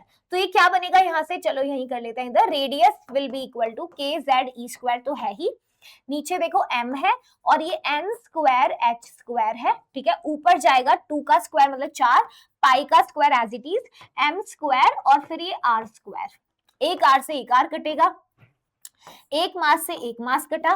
ठीक है, और आपका क्या है, इसको सिंप्लीफाई कर लो, अब r की वैल्यू निकालो यहाँ से, ये m स्क्वायर h स्क्वायर को इधर ले आओ, m square h square upon 4 पाई स्क्वायर m kze स्क्वायर। देखिए इसको 2 बोल लेते हैं। देखो क्या किया मैम, क्या डेरिवेशन इंपॉर्टेंट है, क्या डेरिवेशन करना है, अब ये सवाल होगा। बेटा डेरिवेशन मैं ये नहीं कहूंगी कि आपको बिल्कुल ही कई बार प्रैक्टिस करके देखना है, वैसे मैं मेंस लेवल के क्वेश्चन बताऊं तो उसमें बोर्ड से सीधा फॉर्मूला बेस्ड सवाल ही आते हैं, मगर क्योंकि हम एडवांस की भी तैयारी कर रहे हैं तो उसमें कभी कभी क्वेश्चन किसी बीच वाले एक्सप्रेशन से ना मॉडिफाई करके दे देता है, तो उसमें अगर आपको डेरिवेशन आइडिया होगा तो एडवांस में हेल्प होगी आपकी। ठीक है, हाँ अगर मैं ये कहूं कि आप सिर्फ इतना ध्यान रख लीजिए कि जितने फॉर्मूला हम डिराइव कर रहे हैं 2 ही पोस्टुलेट को यूज करके कर रहे हैं, एक वही सेंट्रीफ्यूगल फोर्स इलेक्ट्रोस्टैटिक फोर्स के बराबर है और दूसरे वाला जो हमने कहा एंगुलर मोमेंटम इज क्वांटाइज्ड, है ना, इन्हीं दोनों से हम निकाल रहे हैं। तो यहाँ पे हमने यही तो किया, दोनों से रेडियस निकाला, अब रेडियस के एक्सप्रेशन में v हटाना था तो मैंने एंगुलर मोमेंटम वाले पोस्टुलेट से वेलोसिटी निकाली और इस r में रख दी। अब ये सिंप्लीफाई हो गया n square h square upon 4 पाई स्क्वायर m kz स्क्वायर। अब यहाँ पे आपको पता है इलेक्ट्रॉन का मास कांस्टेंट है 9.1 इंटू 10⁻31 kg। ठीक है बेटा, चार्ज इलेक्ट्रॉन का पता है 1.6 इंटू 10⁻19 कूलम, पता है ये वाली चीज। हमें प्लैंक्स कांस्टेंट की वैल्यू पता है, हमें पाई की वैल्यू पता है, हमें इलेक्ट्रॉन का अच्छा m तो पता है, हमें k की वैल्यू भी पता है, जो क्या यूज करते हैं 9 इंटू 10⁻9। ठीक है, 9 इंटू 10⁻9 ये भी कांस्टेंट है। ओके, तो यहाँ पे तो भैया सब कुछ ही कांस्टेंट हमें नजर आ रहा है, बस उसको अगर सारे कांस्टेंट की वैल्यू को हम रख देंगे बेटा तो आपके सामने वैल्यू आएगी 52.9 into n square upon z। 52.9 into n square upon z। अब ये 52.9 है जब आपने पिकोमीटर लिया है। ठीक है, आप ऐसे भी लिख सकते हो 0.529 into N square upon Z angstrom. ये रेडियस का एक्सप्रेशन आया। इसमें बहुत जरूरी है कि आप ये याद रखें, रेडियस डायरेक्टली प्रोपोर्शनल है एन स्क्वायर के, इनवर्सली है जेड के। ठीक है, तो एन स्क्वायर अपॉन जेड जो है आपको पता होना, नोट कर लिया। अच्छा एक और चीज देखो, यहाँ पे हम काफी यूज भी करेंगे इसे क्वेश्चंस में। यहाँ पे रेडियस का expression 0.529 into N square upon Z angstrom आया, राइट। अगर बेटा मैं हाइड्रोजन के लिए बात करूं, हाइड्रोजन एटम यानी जेड की वैल्यू 1 और हाइड्रोजन के फर्स्ट लेवल की रेडियस की बात करूं तो यहाँ पे एन भी 1 जेड भी 1, तो आर जो है वो बनेगा 0.529 एंगस्ट्रॉम। इसी को बेटा बोर्स रेडियस बुलाते हैं, आर नॉट या ए नॉट से हम लिखते हैं। What do we call it, Bohr's radius. तो कभी क्वेश्चन में यूज किया बोर रेडियस, तो घबराना नहीं है, हम बेसिकली बात कर रहे हैं हाइड्रोजन एटम के पहले जो लेवल है n इज इक्वल टू 1 की रेडियस की। ठीक है, इसको नोट कर लेना। तो ये that is how we come to the value of R, right. तो डिराइव भी मैंने आपको बता दिया, थोड़ा सा एक बार नजर मारे ना, क्वेश्चन कर लेते हैं। देखिए सवाल कहता है the radius of the second Bohr orbit in terms of bore radius A not in lithium ion is, यानी हमें क्या बताना है, क्या रेडियस है सेकेंड बोर ऑर्बिट। अच्छा, the radius of second Bohr orbit in terms of bore radius A not in lithium ion. देखिए सबसे पहले बेटा लिथियम आयन की बात कर रहे हैं Li2+, तो हाइड्रोजन हीलियम लिथियम यानी जो Z की वैल्यू है वो कितनी है, 3 है ना, Z की वैल्यू 3 है। अच्छा, सेकेंड बोर ऑर्बिट की रेडियस बतानी है, यानी n की वैल्यू 2 है, और in terms of A nought, radius का एक्सप्रेशन क्या है, A nought into N square upon Z, right. तो यहाँ पे देखो ए नॉट को एज इट इज रखेंगे, एन स्क्वायर मतलब 2 का स्क्वायर 4 और जेड है 3, तो 4 ए नॉट अपॉन 3, यानी option number C is the correct answer. तो मैंने कहा ही था अगर बोर मॉडल से सवाल आता है तो काफी डायरेक्ट टाइप के क्वेश्चंस उसमें आते हैं। ठीक है, चलिए नेक्स्ट देखिए, derivation of velocity of electron in the Bohr orbit. अब हमने रेडियस तो डिराइव कर लिया, वेलोसिटी कैसे डिराइव करेंगे? रेडियस का एक्सप्रेशन आपको याद है क्या आया था? n square h square upon 4 पाई square m k z e square. Do you remember? ये हमने निकाला था, कैसे निकाला था हमने? mvr is equal to NH upon 2 pi से r निकाला, फिर उस r के एक्सप्रेशन में मतलब मैं बता देती हूँ, है ना, कंफ्यूजन ना हो, थोड़ा सा रिकॉल करा देती हूँ। हमने क्या किया था? K Z E square upon R square is equal to mv square upon r use करके यहाँ से r की वैल्यू निकाली थी, उस r में हमने v की वैल्यू सब्स्टिट्यूट किया था, तब ये आया था। ठीक है, n square h square upon 4 पाई square m k z e square, ये हमारा r था। ठीक है, अब बेटा आप एंगुलर मोमेंटम इज क्वांटाइज्ड वाला पोस्टुलेट जानते हैं, वो क्या है? mvr is equal to nh upon 2 pi. तो एक काम करिए, वेलोसिटी का एक्सप्रेशन निकालने के लिए आप r की वैल्यू यहाँ सब्स्टिट्यूट कर दीजिए, मास इनटू वेलोसिटी इनटू r कितना है? n square h square upon 4 पाई square m k z e square, यही क्या है? NH अपॉन 2 पाई के बराबर। सही बात है, ये NH से देखिए इस NH को कट कर देंगे, 1 पाई से 1 पाई कटेगा, 2 से ये 2 आ जाएगा। तो यहाँ पे अपन V की वैल्यू निकाल सकते हैं। देखो ये रहा V का एक्सप्रेशन, तो क्या निकलेगा मैम? चलो देख लेते हैं। V का एक्सप्रेशन देखिए, ये 2 पाई m k z e square, 2 पाई m, अच्छा ये m से आप इस m को काट दीजिए। ठीक है, तो 2 पाई के जेड ई स्क्वायर, देखो 2 पाई के जेड ई स्क्वायर अपॉन, यहाँ पे v निकाल रहे हैं NH, देखो साइड में हो रही हूँ, वेलोसिटी क्या आया? 2 पाई के Z E square upon NH। देखा बेटा क्या किया हमने? कुछ भी नहीं, जो रेडियस पीछे निकाला था उसको एंगुलर मोमेंटम इज क्वांटाइज्ड वाले पोस्टुलेट में हमने यहाँ पे v की वैल्यू जो है इधर निकालने के लिए r की ये वाली वैल्यू को सब्स्टिट्यूट कर दिया, तो v आया 2 पाई के Z E square upon NH। दिखा? अब यहाँ पे एक चीज देखिए, सारे कांस्टेंट, 2 कांस्टेंट, पाई के पता है हमें, e कांस्टेंट है ना, और h भी कांस्टेंट है, तो वेलोसिटी के सारे कांस्टेंट की वैल्यू रखोगे तो आप इसको सिंप्लीफाई कर सकते हैं, 2.18 into 10⁻⁶ into z upon n metre पर सेकेंड, प्लीज नोट कर लीजिएगा। तो वेलोसिटी भी आपने डिराइव कर लिया, क्या है? 2.18 into 10⁶ into z upon n metre पर सेकेंड। यानी बेटा हम ध्यान रखेंगे वेलोसिटी डायरेक्टली प्रोपोर्शनल है z के, इनवर्सली है n के। वजन है ना, ऐसे हम ध्यान में रख सकते हैं। ठीक है, तो हमने रेडियस डिराइव कर लिया, हमने वेलोसिटी डिराइव कर ली है। अब एक काम करते हैं, क्वेश्चन देखिए, फिर एनर्जीज के बारे में बातचीत कर लेंगे। सवाल देखिए, कहता है अगर speed of electron in second orbit of helium ion is v, then the speed of electron in the first Bohr orbit of hydrogen atom would be. तो मतलब कहता है speed of electron second orbit of helium ion, speed क्या है? अभी आपने देखा z upon n के प्रोपोर्शनल है ना। Second orbit of helium ion, यानी सेकंड ऑर्बिट हीलियम के लिए z की वैल्यू 2 होती है। ठीक है, ये कितना है बेटा? v दे रखा है।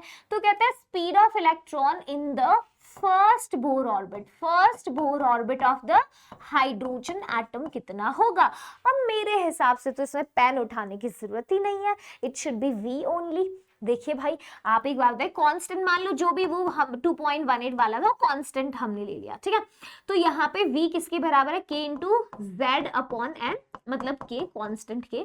यहाँ पे अगर हम वेलोसिटी निकालेंगे वो भी k इंटू 1 अपॉन 1, मतलब k, और यही क्या है बेटा? इसी की वेलोसिटी v के ही बराबर है, तो मतलब v ही होना चाहिए। इसमें तो पेन भी उठाने की जरूरत नहीं है। यस और नो? z बाई n तो सेम ही है ना यार दोनों के लिए, तो वेलोसिटी भी सेम होगा, इसमें कौन सा हमें पेन उठाना था। ठीक है, अच्छे क्वेश्चन, सारे क्वेश्चन इकट्ठे करेंगे, लास्ट में बहुत सारे करेंगे। अभी बस आप एप्लीकेशन देखते जाओ, करते जाओ उसको, और देख लो किस तरीके से हमने फॉर्मूला जो है निकाला है। ठीक है, आगे देखिए, bore model of an atom में ही बेटा derivation of total energy of an electron. अब टोटल एनर्जी हम कैसे निकालेंगे? टोटल एनर्जी के लिए शिल्पी मैम हमें 2 तरीके की एनर्जीज चाहिए, और वो कौन है?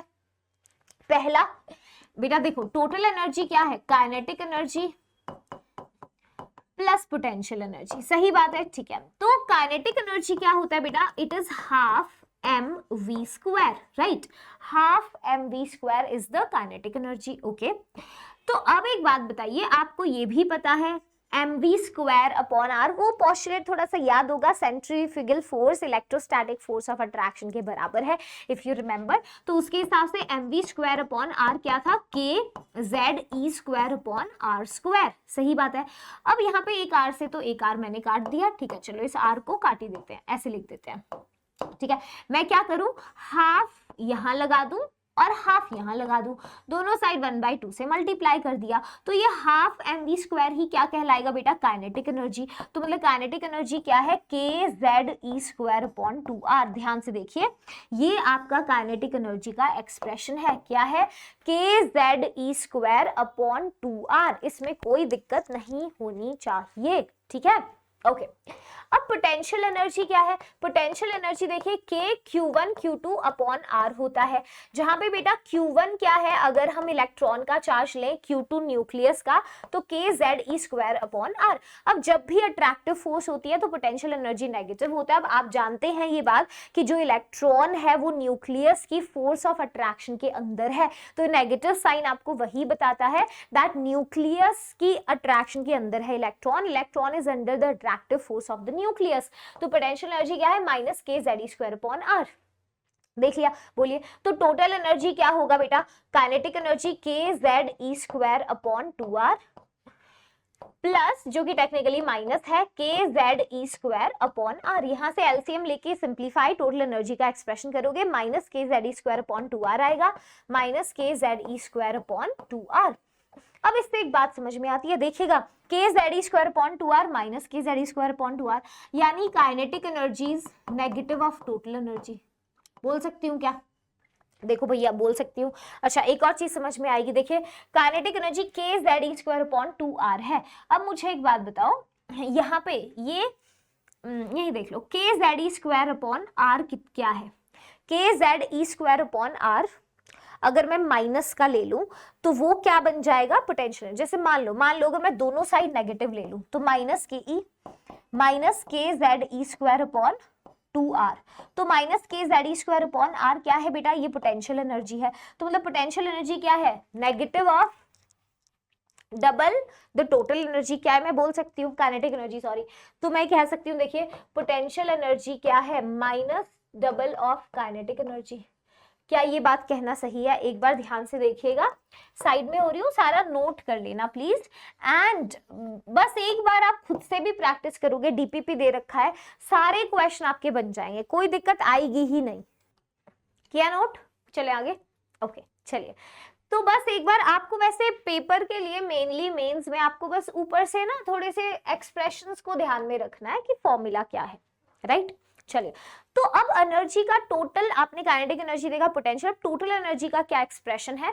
ये जो टोटल एनर्जी आया देखिए, minus kze square upon 2r, ये टोटल एनर्जी का एक्सप्रेशन था बेटा। इसमें हम अगर r की वैल्यू सब्स्टिट्यूट कर देंगे, वही जो पहले निकालती है n square h square upon 4 square m kze square, तो टोटल एनर्जी का एक्सप्रेशन ये बनेगा। इसी में हमने सब्स्टिट्यूट कर दिए वैल्यू, minus 2 square z square e raise to power 4 k square m upon n square h square.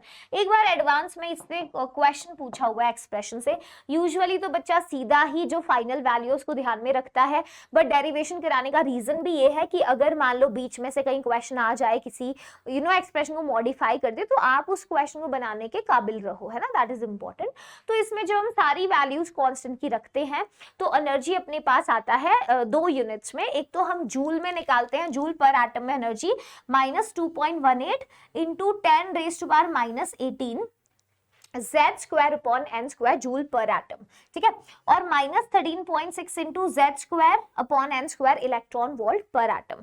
Electron volt में हम ज्यादा यूज करते हैं वैल्यू, रीजन बीइंग क्योंकि हम छोटे पार्टिकल पे बात करें तो छोटी यूनिट्स के अंदर हम जाते हैं, इलेक्ट्रॉन वोल्ट इसीलिए ज्यादा यूज की जाती है। जूल इतनी ज्यादा यूज नहीं करते, but you should know the value, minus 2.18 into 10 minus 18 z square upon n square. तो एनर्जी एक तरह से आपको पता चल गया minus z square upon n square के प्रोपोर्शनैलिटी रखता है। इस पे कई बार एग्जाम में ग्राफ बेस्ड क्वेश्चंस पूछे हुए हैं, ठीक है। ओके आगे देखिए, excitation energy of an electron in a bore atom.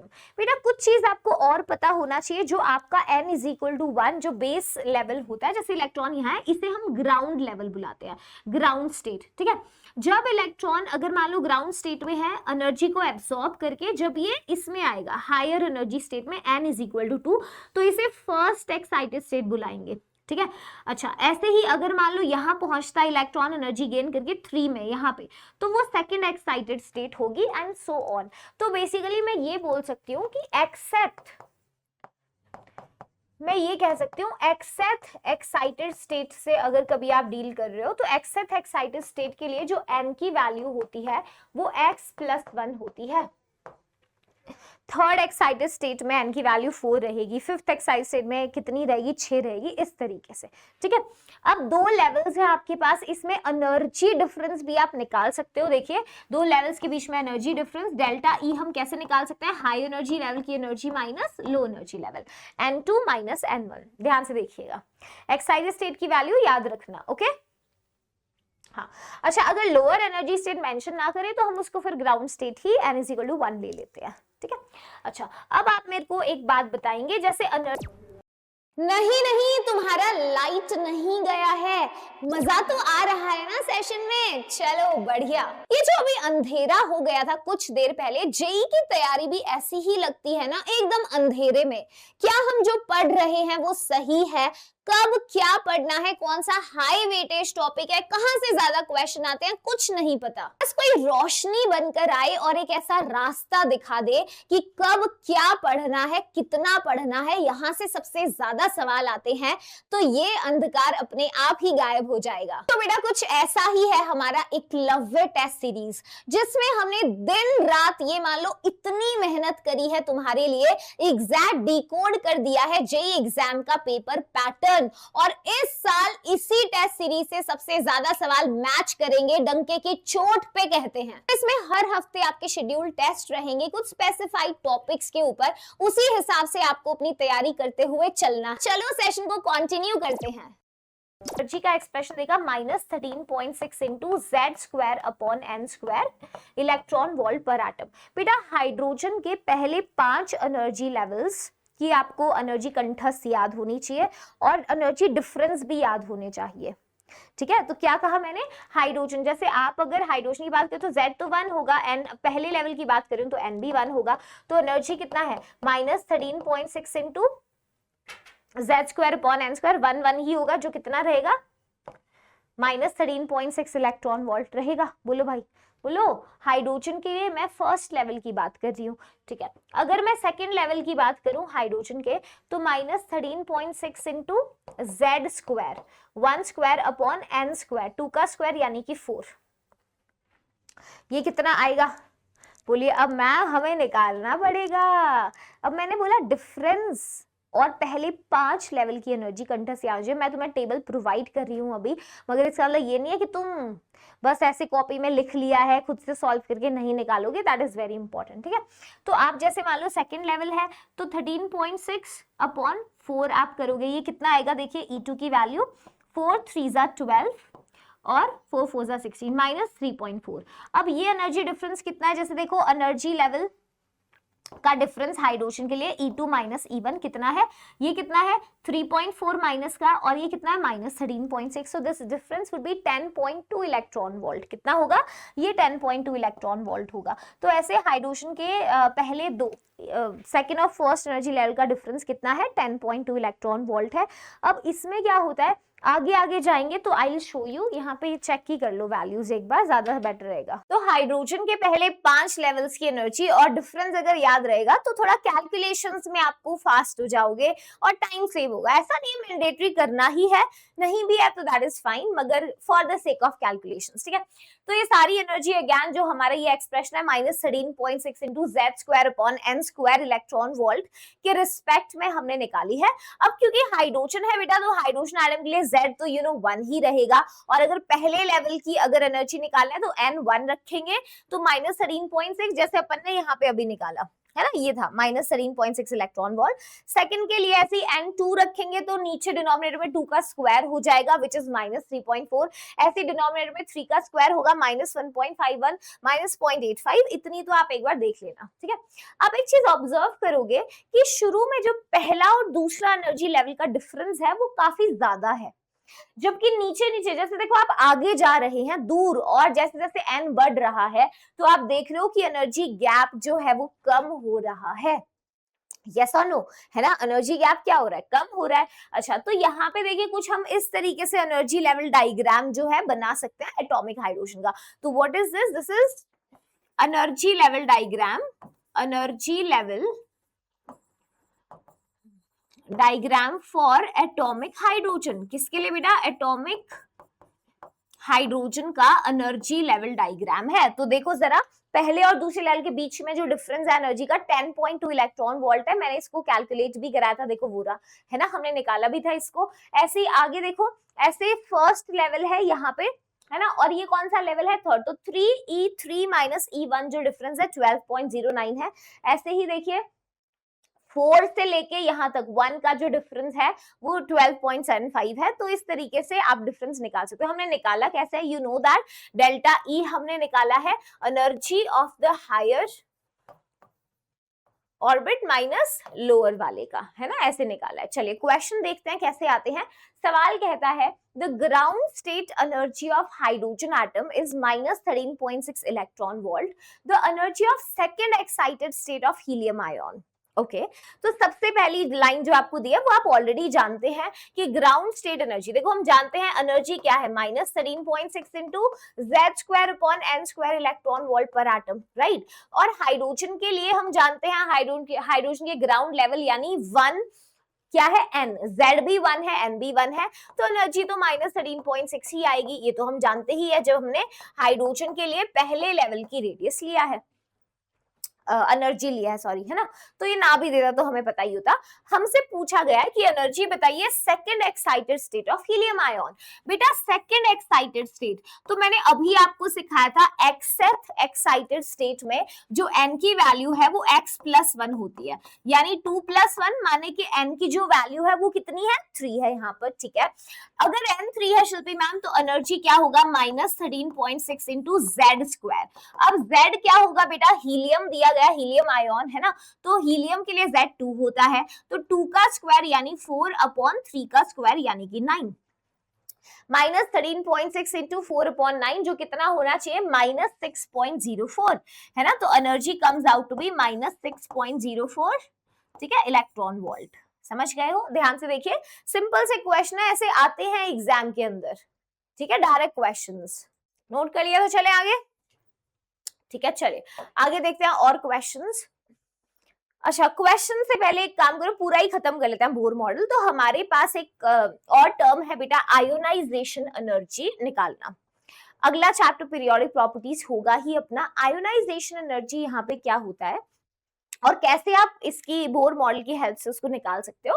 देखो कितना मिनिमम एनर्जी आपको चाहिए अगर इलेक्ट्रॉन को, वैसे जनरली जब आप पढ़ते हो आयनाइजेशन एनर्जी तो आप ये बोलते हो कि किसी आइसोलेटेड गैसियस एटम में कितना एनर्जी दूं मैं कि उसका मोस्ट लूजली बाउंड इलेक्ट्रॉन को बाहर निकाल सकूं, है ना। जब हम पीरियोडिक प्रॉपर्टीज करेंगे ट्रेंड्स वगैरह तो वील सी की दैट्स हाउ वी डिफाइन।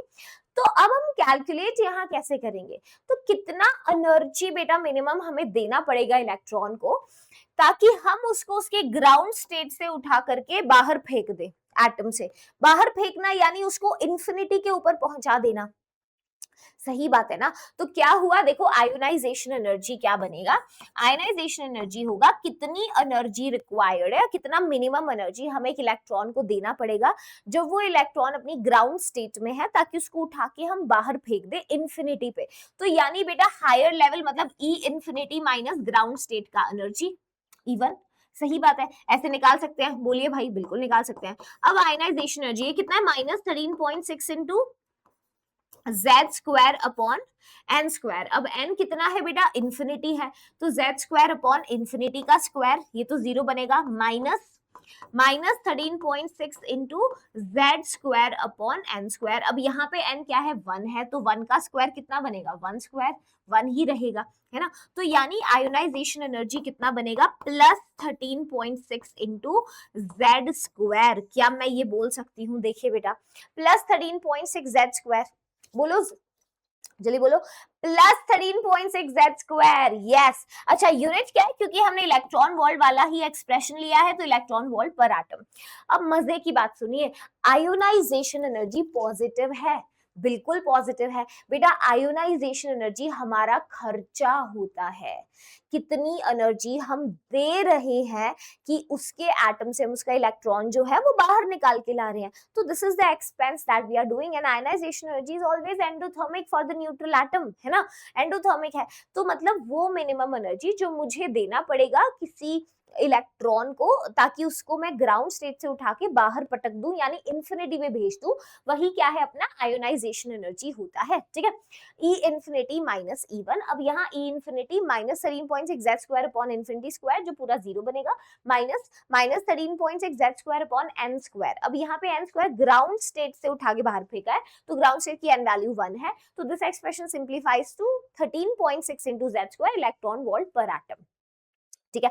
आप इससे जो है इसको कैलकुलेट कर पाइएगा। अच्छा, ऐसे ही एक और एक्सप्रेशन होता है बाइंडिंग एनर्जी। बाइंडिंग एनर्जी में बेटा हम क्या करते हैं कि इलेक्ट्रॉन को हम क्या कहाँ फेंकते हैं, इलेक्ट्रॉन को, अब जैसे आयनाइजेशन एनर्जी में मैंने कहा ग्राउंड स्टेट से निकाल के मुझे इंफिनिटी पे इलेक्ट्रॉन को फेंकना है।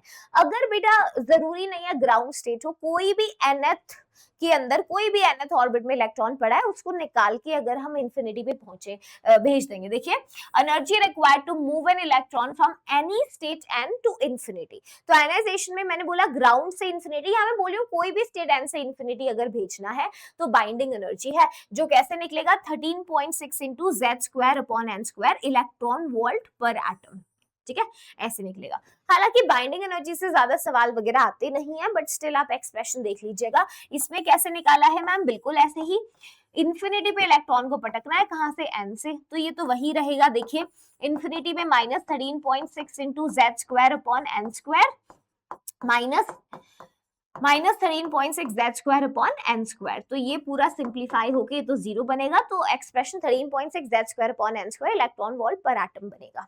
क्लियर है, ठीक है, चलिए आगे चलते हैं। नेक्स्ट कहते हैं ionisation energy for hydrogen atom is 13.6 electron volt, then the binding energy of the first excited state is, देखो कहते हैं आयोनाइजेशन एनर्जी हाइड्रोजन के लिए दे दिया, ठीक है, हमें बताइए binding energy of the first excited state. अब आप सोचिए कि शिल्पी मैम बाइंडिंग एनर्जी के बारे में पूछा है, ठीक है, बाइंडिंग एनर्जी का एक्सप्रेशन तो मैम मुझे ध्यान भी है 13.6 Z square upon N square, 13.6 Z square upon N square electron volt पर एटम, सही बात है, बिल्कुल सही है।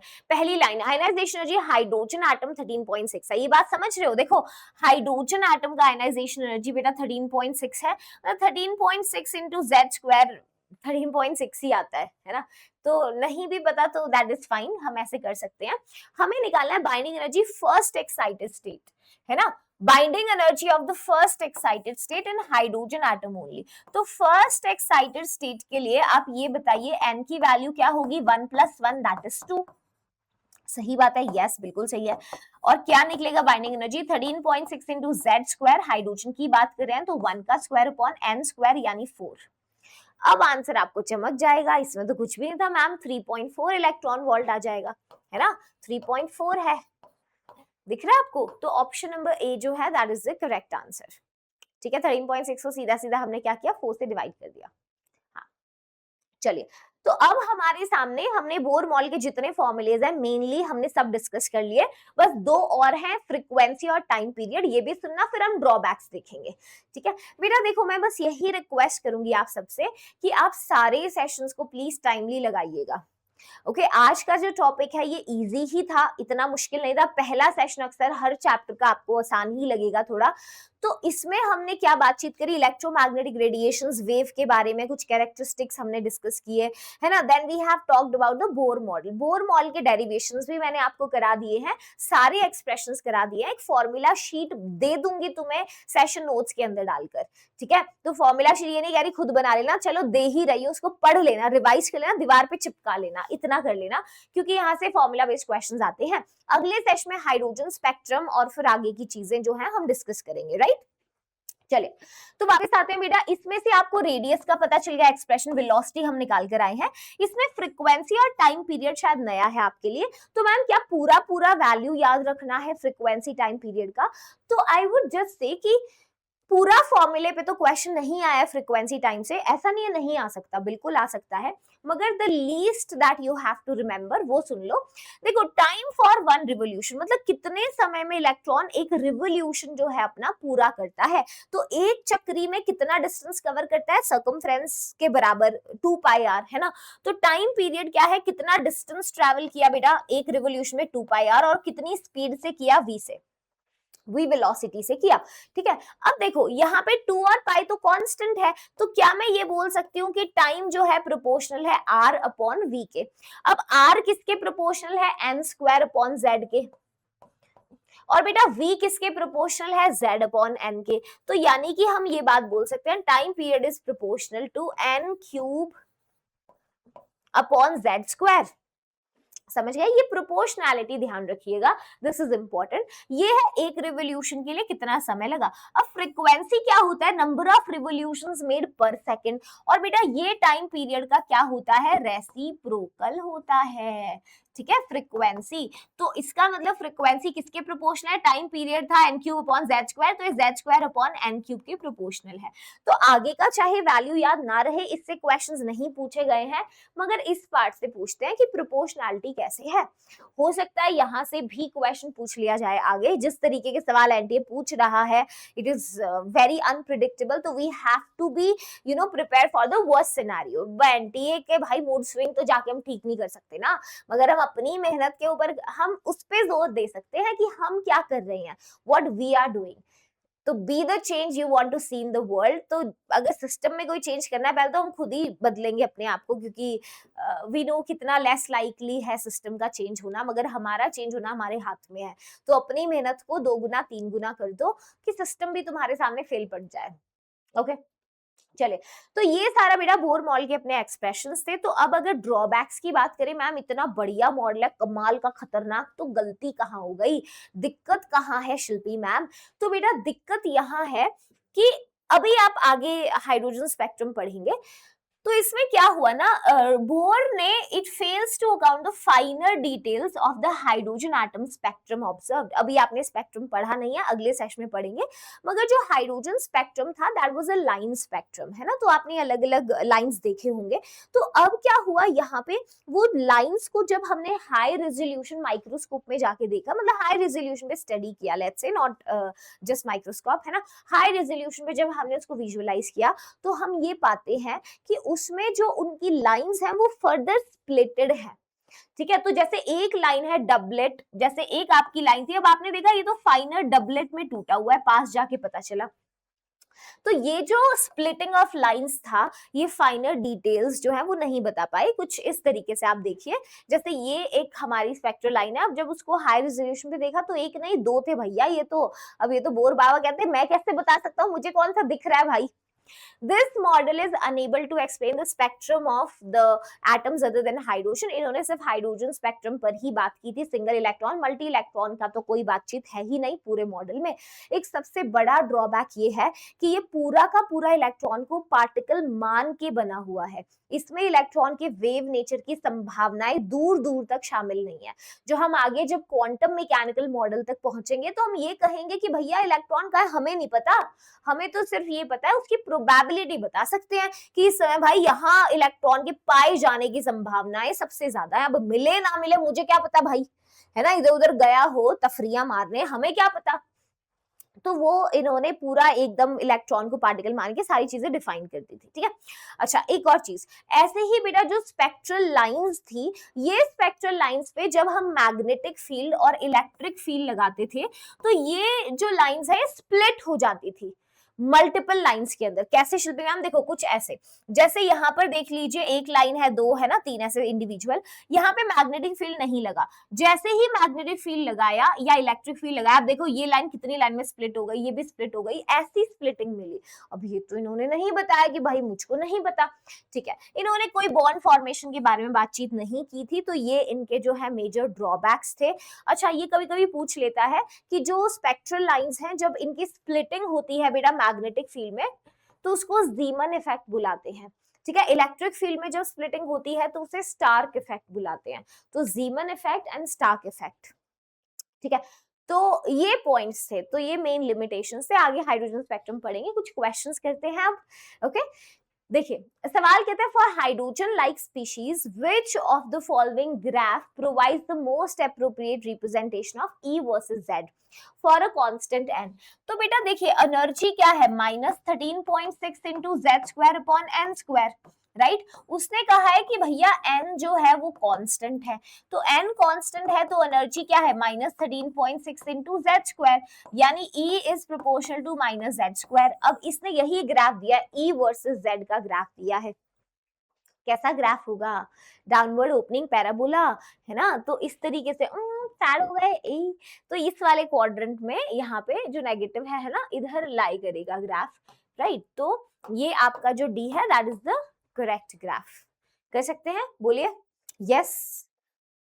हाँ जी, क्वेश्चन देखिए, कहते हैं for hydrogen like species which of the following graph provide the most appropriate representation of E versus Z. तो एनर्जी तो हम जानते हैं, माइनस पूरा एक्सप्रेशन अगर हम लिखें तो we know energy is equal to -13.6 into Z square upon N square. Now question is given you कि भैया जो एन है वो कांस्टेंट है, तो मतलब एनर्जी प्रोपोर्शनल है माइनस जेड स्क्वायर के, तो अब तो ग्राफ में कोई दिक्कत ही नहीं होनी चाहिए। एक ही ऐसा है डाउनवर्ड साइड, अगर आप देखेंगे तो पैराबोलिक पाथ ये रहा है ना, half upside like parabola. Option number D is correct, right. Next देखिए, कहते हैं energy of an electron in the first Bohr orbit of hydrogen atom is. ये तो हम जानते हैं energy first Bohr orbit hydrogen की इतनी होती है क्योंकि Z और N दोनों ही 1 होते हैं। कहते हैं इसकी एनर्जी थर्ड बोर ऑर्बिट में कितना होगा।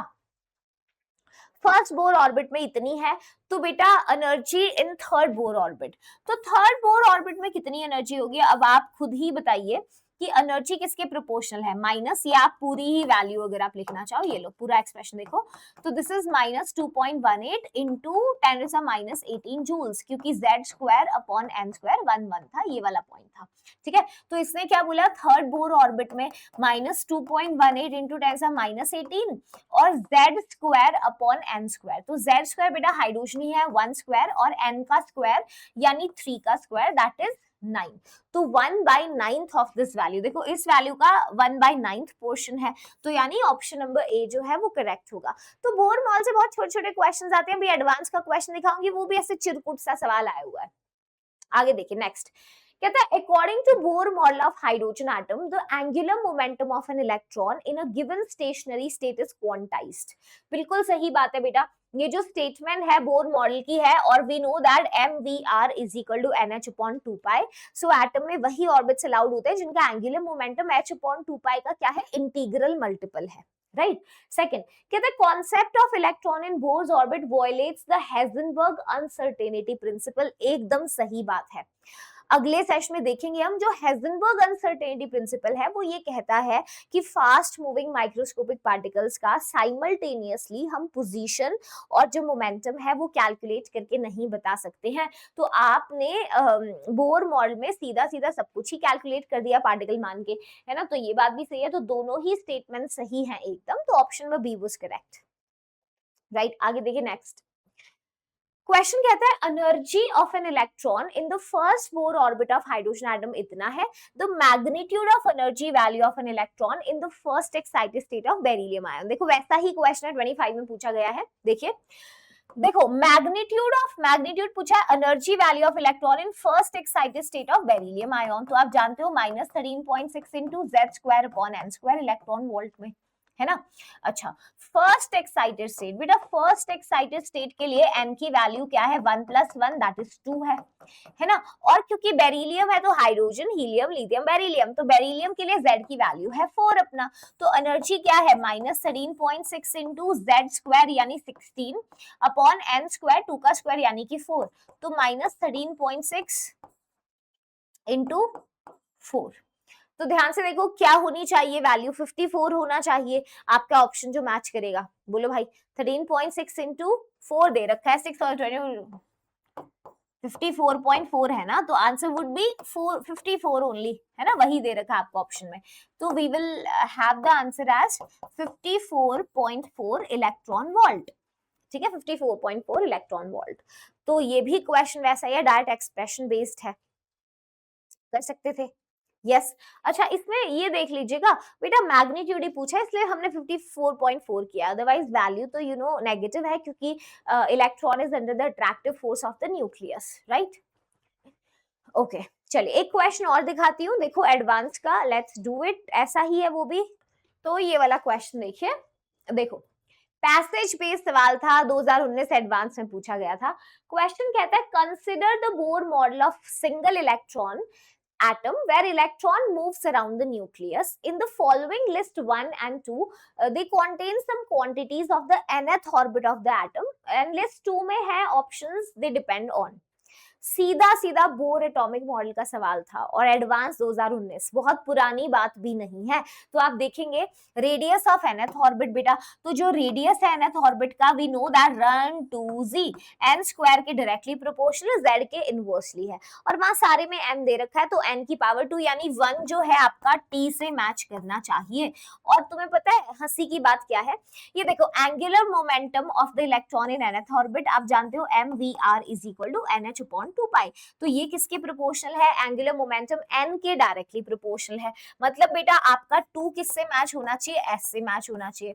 अब आप कहेंगे मैम ऑप्शंस दिखा दीजिए, आइए जरा ऑप्शन देखो कैसे थे, ये तो ऑप्शंस उन्होंने दिए थे, तो एक देखते ही 1 t से मैच कर रहा है, क्या 2 सही दिया है s के साथ, नहीं, देखो सिर्फ ये दिया 2r से, 2q से, 1 t से, जबकि आप जानते हो कि आंसर क्या है हमारा 1 is matching with the t, तो यानी option number she was correct. इतना सा सवाल था, पैसेज बेस्ड था हालांकि, तो वैसे तो ज्यादा एडवांस के क्वेश्चन हम स्पेक्ट्रम वाले सेक्शन से और मॉडल से कर पाएंगे, क्वांटम मैकेनिकल मॉडल। आज का जो सेशन था बोर मॉडल था, मगर फिर भी किस तरीके के सवाल आते हैं मैंने आपको सारे दिखा दिए हैं, इस सेशन को अच्छे से कर लेना। बाकी कुछ सवाल मैंने असाइनमेंट के लिए भी बचा कर रखे हैं, तो आपको वो असाइनमेंट बेटा जरूर करने हैं। फिलहाल we will be starting with the summary कि आज के सेशन में हमने क्या क्या किया, ठीक है। देखो सबसे पहले बेटा हमने बोर मॉडल से शुरुआत करी कि जो बोर मॉडल है हमारा वो बेसिकली क्या पोस्टुलेट्स बोलता है। देखिए एक बोर मॉडल कहता है कि रैंडमली कहीं भी इलेक्ट्रॉन न्यूक्लियस के अराउंड नहीं घूमता है, न्यूक्लियस से कुछ फिक्स दूरी के ऊपर, कुछ फिक्स डिस्टेंस पे एक सर्कुलर पाथ है, उस सर्कुलर पाथ का फिक्स्ड एनर्जी है, यानी जब इलेक्ट्रॉन को अगर उस सर्कुलर पाथ में घूमना है उसको एक फिक्स्ड अमाउंट ऑफ एनर्जी के साथ घूमना पड़ेगा, और जब तक इलेक्ट्रॉन उस एक पाथ में घूम रहा है वो एनर्जी को ना रिलीज करेगा ना एब्सॉर्ब करेगा, और इन्हीं ऑर्बिट्स को स्टेशनरी ऑर्बिट उन्होंने बोला है ना, एनर्जी लेवल्स, शेल्स वगैरह। तो ये पहली बात है। दूसरी बात, अगर मान लीजिए इलेक्ट्रॉन एनर्जी एब्सॉर्ब करे या रिलीज करे तो आप देखेंगे कि ट्रांजिशन हो सकता है, यानी अगर इलेक्ट्रॉन लो एनर्जी लेवल से हाई में जाना चाहता है बेटा तो क्या करेगा, एनर्जी को एब्सॉर्ब करके जाएगा, अगर हाई से वापस लो में आएगा तो एनर्जी को एमिट करके आएगा, और वही डिफरेंस भी हम निकाल सकते हैं डेल्टा ई का, energy difference higher energy level minus low energy level, ठीक है।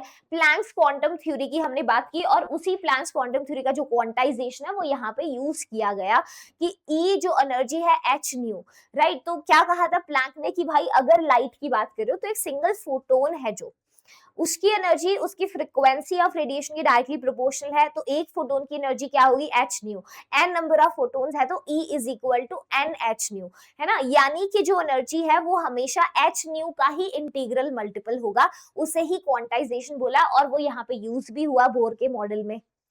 है ना। तो प्लैंक्स क्वांटम थ्योरी से हमें पता चली चीजें क्वांटाइजेशन की, और ये पता चला कि जो भी हमारा रेडिएशन है वो कभी कॉन्टिन्यूअस एनर्जी की फॉर्म में नहीं आता, बल्कि छोटे छोटे छोटे छोटे पैकेट्स ऑफ एनर्जी में आता है, जहां वो जो एनर्जी है वो किसके, एक फोटोन के लिए कैसे निकालते हैं, एच न्यू। तो एन के लिए कितना, एन एच न्यू, या E is equal to N H C upon lambda. उसके कुछ फॉर्मूलेज हैं जो सिंप्लीफाई करके हम यूज कर सकते हैं। क्या फॉर्मूले, जैसे मान लीजिए अगर एनर्जी आपको इलेक्ट्रॉन वोल्ट में चाहिए और लैम्डा बेटा एंगस्ट्रॉम में दे रखा था, तो आप ऊपर 12400 रख सकते थे। मैंने आपको एच और सी के बारे में बताया, एच सी को आप 2 इंटू 10⁻25 करके यूज करिएगा, ठीक है। हमेशा एच और सी के मल्टीप्लीकेशन को, कैलकुलेशन ईजी हो जाता है, ठीक है। Energy is equal to N H nu, जहां पे N was the number of photons, तो प्लैंक्स में हमने पढ़ा था और उस क्वांटाइजेशन को यहाँ यूज किया गया। फिर उसके बोर के दो मेजर पॉस्टुलेट्स हैं जिनसे हमने सारे जो ये फॉर्मूलेज हैं इनको डिराइव किया है। और वो कौन से दो पॉस्टुलेट्स हैं मेरा, सबसे पहला ये कि इलेक्ट्रॉन एटम, जो इलेक्ट्रॉन है वो न्यूक्लियस के अराउंड कैसे घूम रहा है, एनर्जी को लूज किए बिना वो क्यों नहीं न्यूक्लियस में गिर जाता, क्योंकि इस इलेक्ट्रॉन पे लगने वाली जो दो फोर्सेस हैं, कौन सी बेटा, एक तो आपकी इलेक्ट्रोस्टैटिक फोर्स और दूसरी सेंट्रीफ्यूगल फोर्स, वो दोनों बराबर हैं। mv² upon r is equal to kze² upon r²। इसको हमने डेरिवेशंस में यूज किया। दूसरा ये पॉस्टुलेट कि एंगुलर मोमेंटम जो है वो क्वांटाइज्ड है इन स्टेशनरी ऑर्बिट का, यानी एक एटम के अंदर केवल वही ऑर्बिट्स अलाउड हैं जिनका एंगुलर मोमेंटम जो है वो इंटीग्रल मल्टीपल है h अपॉन 2 का, है ना। किसका बेटा, h अपॉन 2 का, राइट, ठीक है। तो ये अपना बोर मॉडल है। तो इस पे सारे फॉर्मूलेज जो हमने निकाले, जैसे कि radius 0.529 into n² upon z angstrom, right. और इसके बाद हमने वेलोसिटी देखा, z अपॉन n के प्रोपोर्शनल है। Energy difference we have seen E2 minus E1। अब देखिए काइनेटिक एनर्जी है माइनस kze² अपॉन 2r, और यहाँ पे potential energy minus kze² upon r, और अगर आप दोनों को जोड़ देते हैं तो ये टोटल एनर्जी आता है -13.6 z² upon n² electron volt पर एटम। इसको जूल पर एटम में भी लिख सकते हैं, कैसे, -2.18 इंटू 10⁻18 z² n² जूल पर एटम, ठीक है, लिख सकते हैं। अब दोनों को, अब रिलेशन भी देखिए, पोटेंशियल एनर्जी जो है वो क्या है, डबल है टोटल एनर्जी का।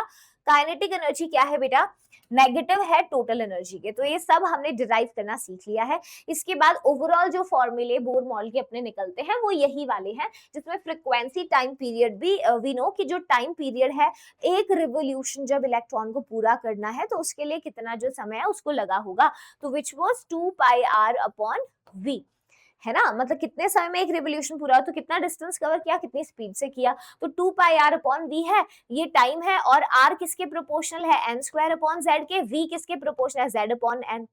तो ये कितना बनेगा, this will be becoming n³ upon z²।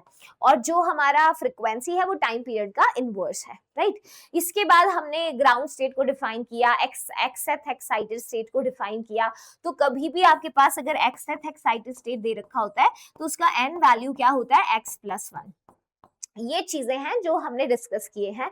And Bohr model is important बेटा, तो ये सारे फॉर्मूलेज आपको जो है अच्छे से ध्यान करके जाने हैं। This is all important, question exam में आता है। I have shown you lot of questions today, right. तो इसी के साथ ये चैप्टर अपना खत्म होता है। एंड एकलव्य टेस्ट सीरीज के लिए इतना इंतजार आप कर रहे हो, इतने कमेंट्स आए, तो ये देख के अच्छा लगता है कि हमारी पूरी टीम मेहनत कर रही है दिन रात। इस बार भी, पिछली बार 70% पेपर मैच किया था टेस्ट सीरीज से, इस बार हम कोशिश पूरी कर रहे हैं कि एटलीस्ट 80% तक वो नंबर बढ़ जाए। और 2026 में जो भी हुआ, हम तुम जानते भी हो 26 में इतना प्रिडिक्टेबल नहीं था पेपर, है ना, बहुत लेवल अलग था। उसके बावजूद बेटा 70% जो क्वेश्चंस है मैच किए। तो आप मतलब देख लीजिए, इस बार तो एनटीए की पूरी फील्डिंग सेट कर देनी है हमने। तो इस बार क्या होगा, कोई नए बॉम्ब गिराए एनटीए की, कुछ भी करे, क्या सोच रहा है, हमारी तैयारी बेटा एकलव्य टेस्ट सीरीज से पूरी होगी, कंप्लीट होगी। और इसमें कोई हमें मतलब इस बार रोक नहीं सकता कि हम 80% से ज्यादा जो है क्वेश्चंस मैच करा देंगे, ओके। तो अब जाने से पहले चैनल को सब्सक्राइब कर लीजिएगा और इस टाइम स्टैम्प को टैग करके मुझे जरूर बताना आपको सेशन कैसा लगा। एज आई ऑलवेज से कि आपके लिए वो सिर्फ एक कमेंट होता है, मगर मेरे लिए मेरे केटायंस का इमोशन है वो, and that means a lot to me, it is priceless to me. तो कमेंट करके जाना वीडियो पे, और बेटा इसके हैंड रिटन नोट्स आपको ऐप पे मिल जाएंगे, ठीक है। तो डिस्क्रिप्शन में कोर्स का लिंक है, उसको टैप करके कोर्स ज्वाइन कर लो and just join me, okay. चलिए, thank you so much, bye bye, take care, see ya, फिर मिलेंगे।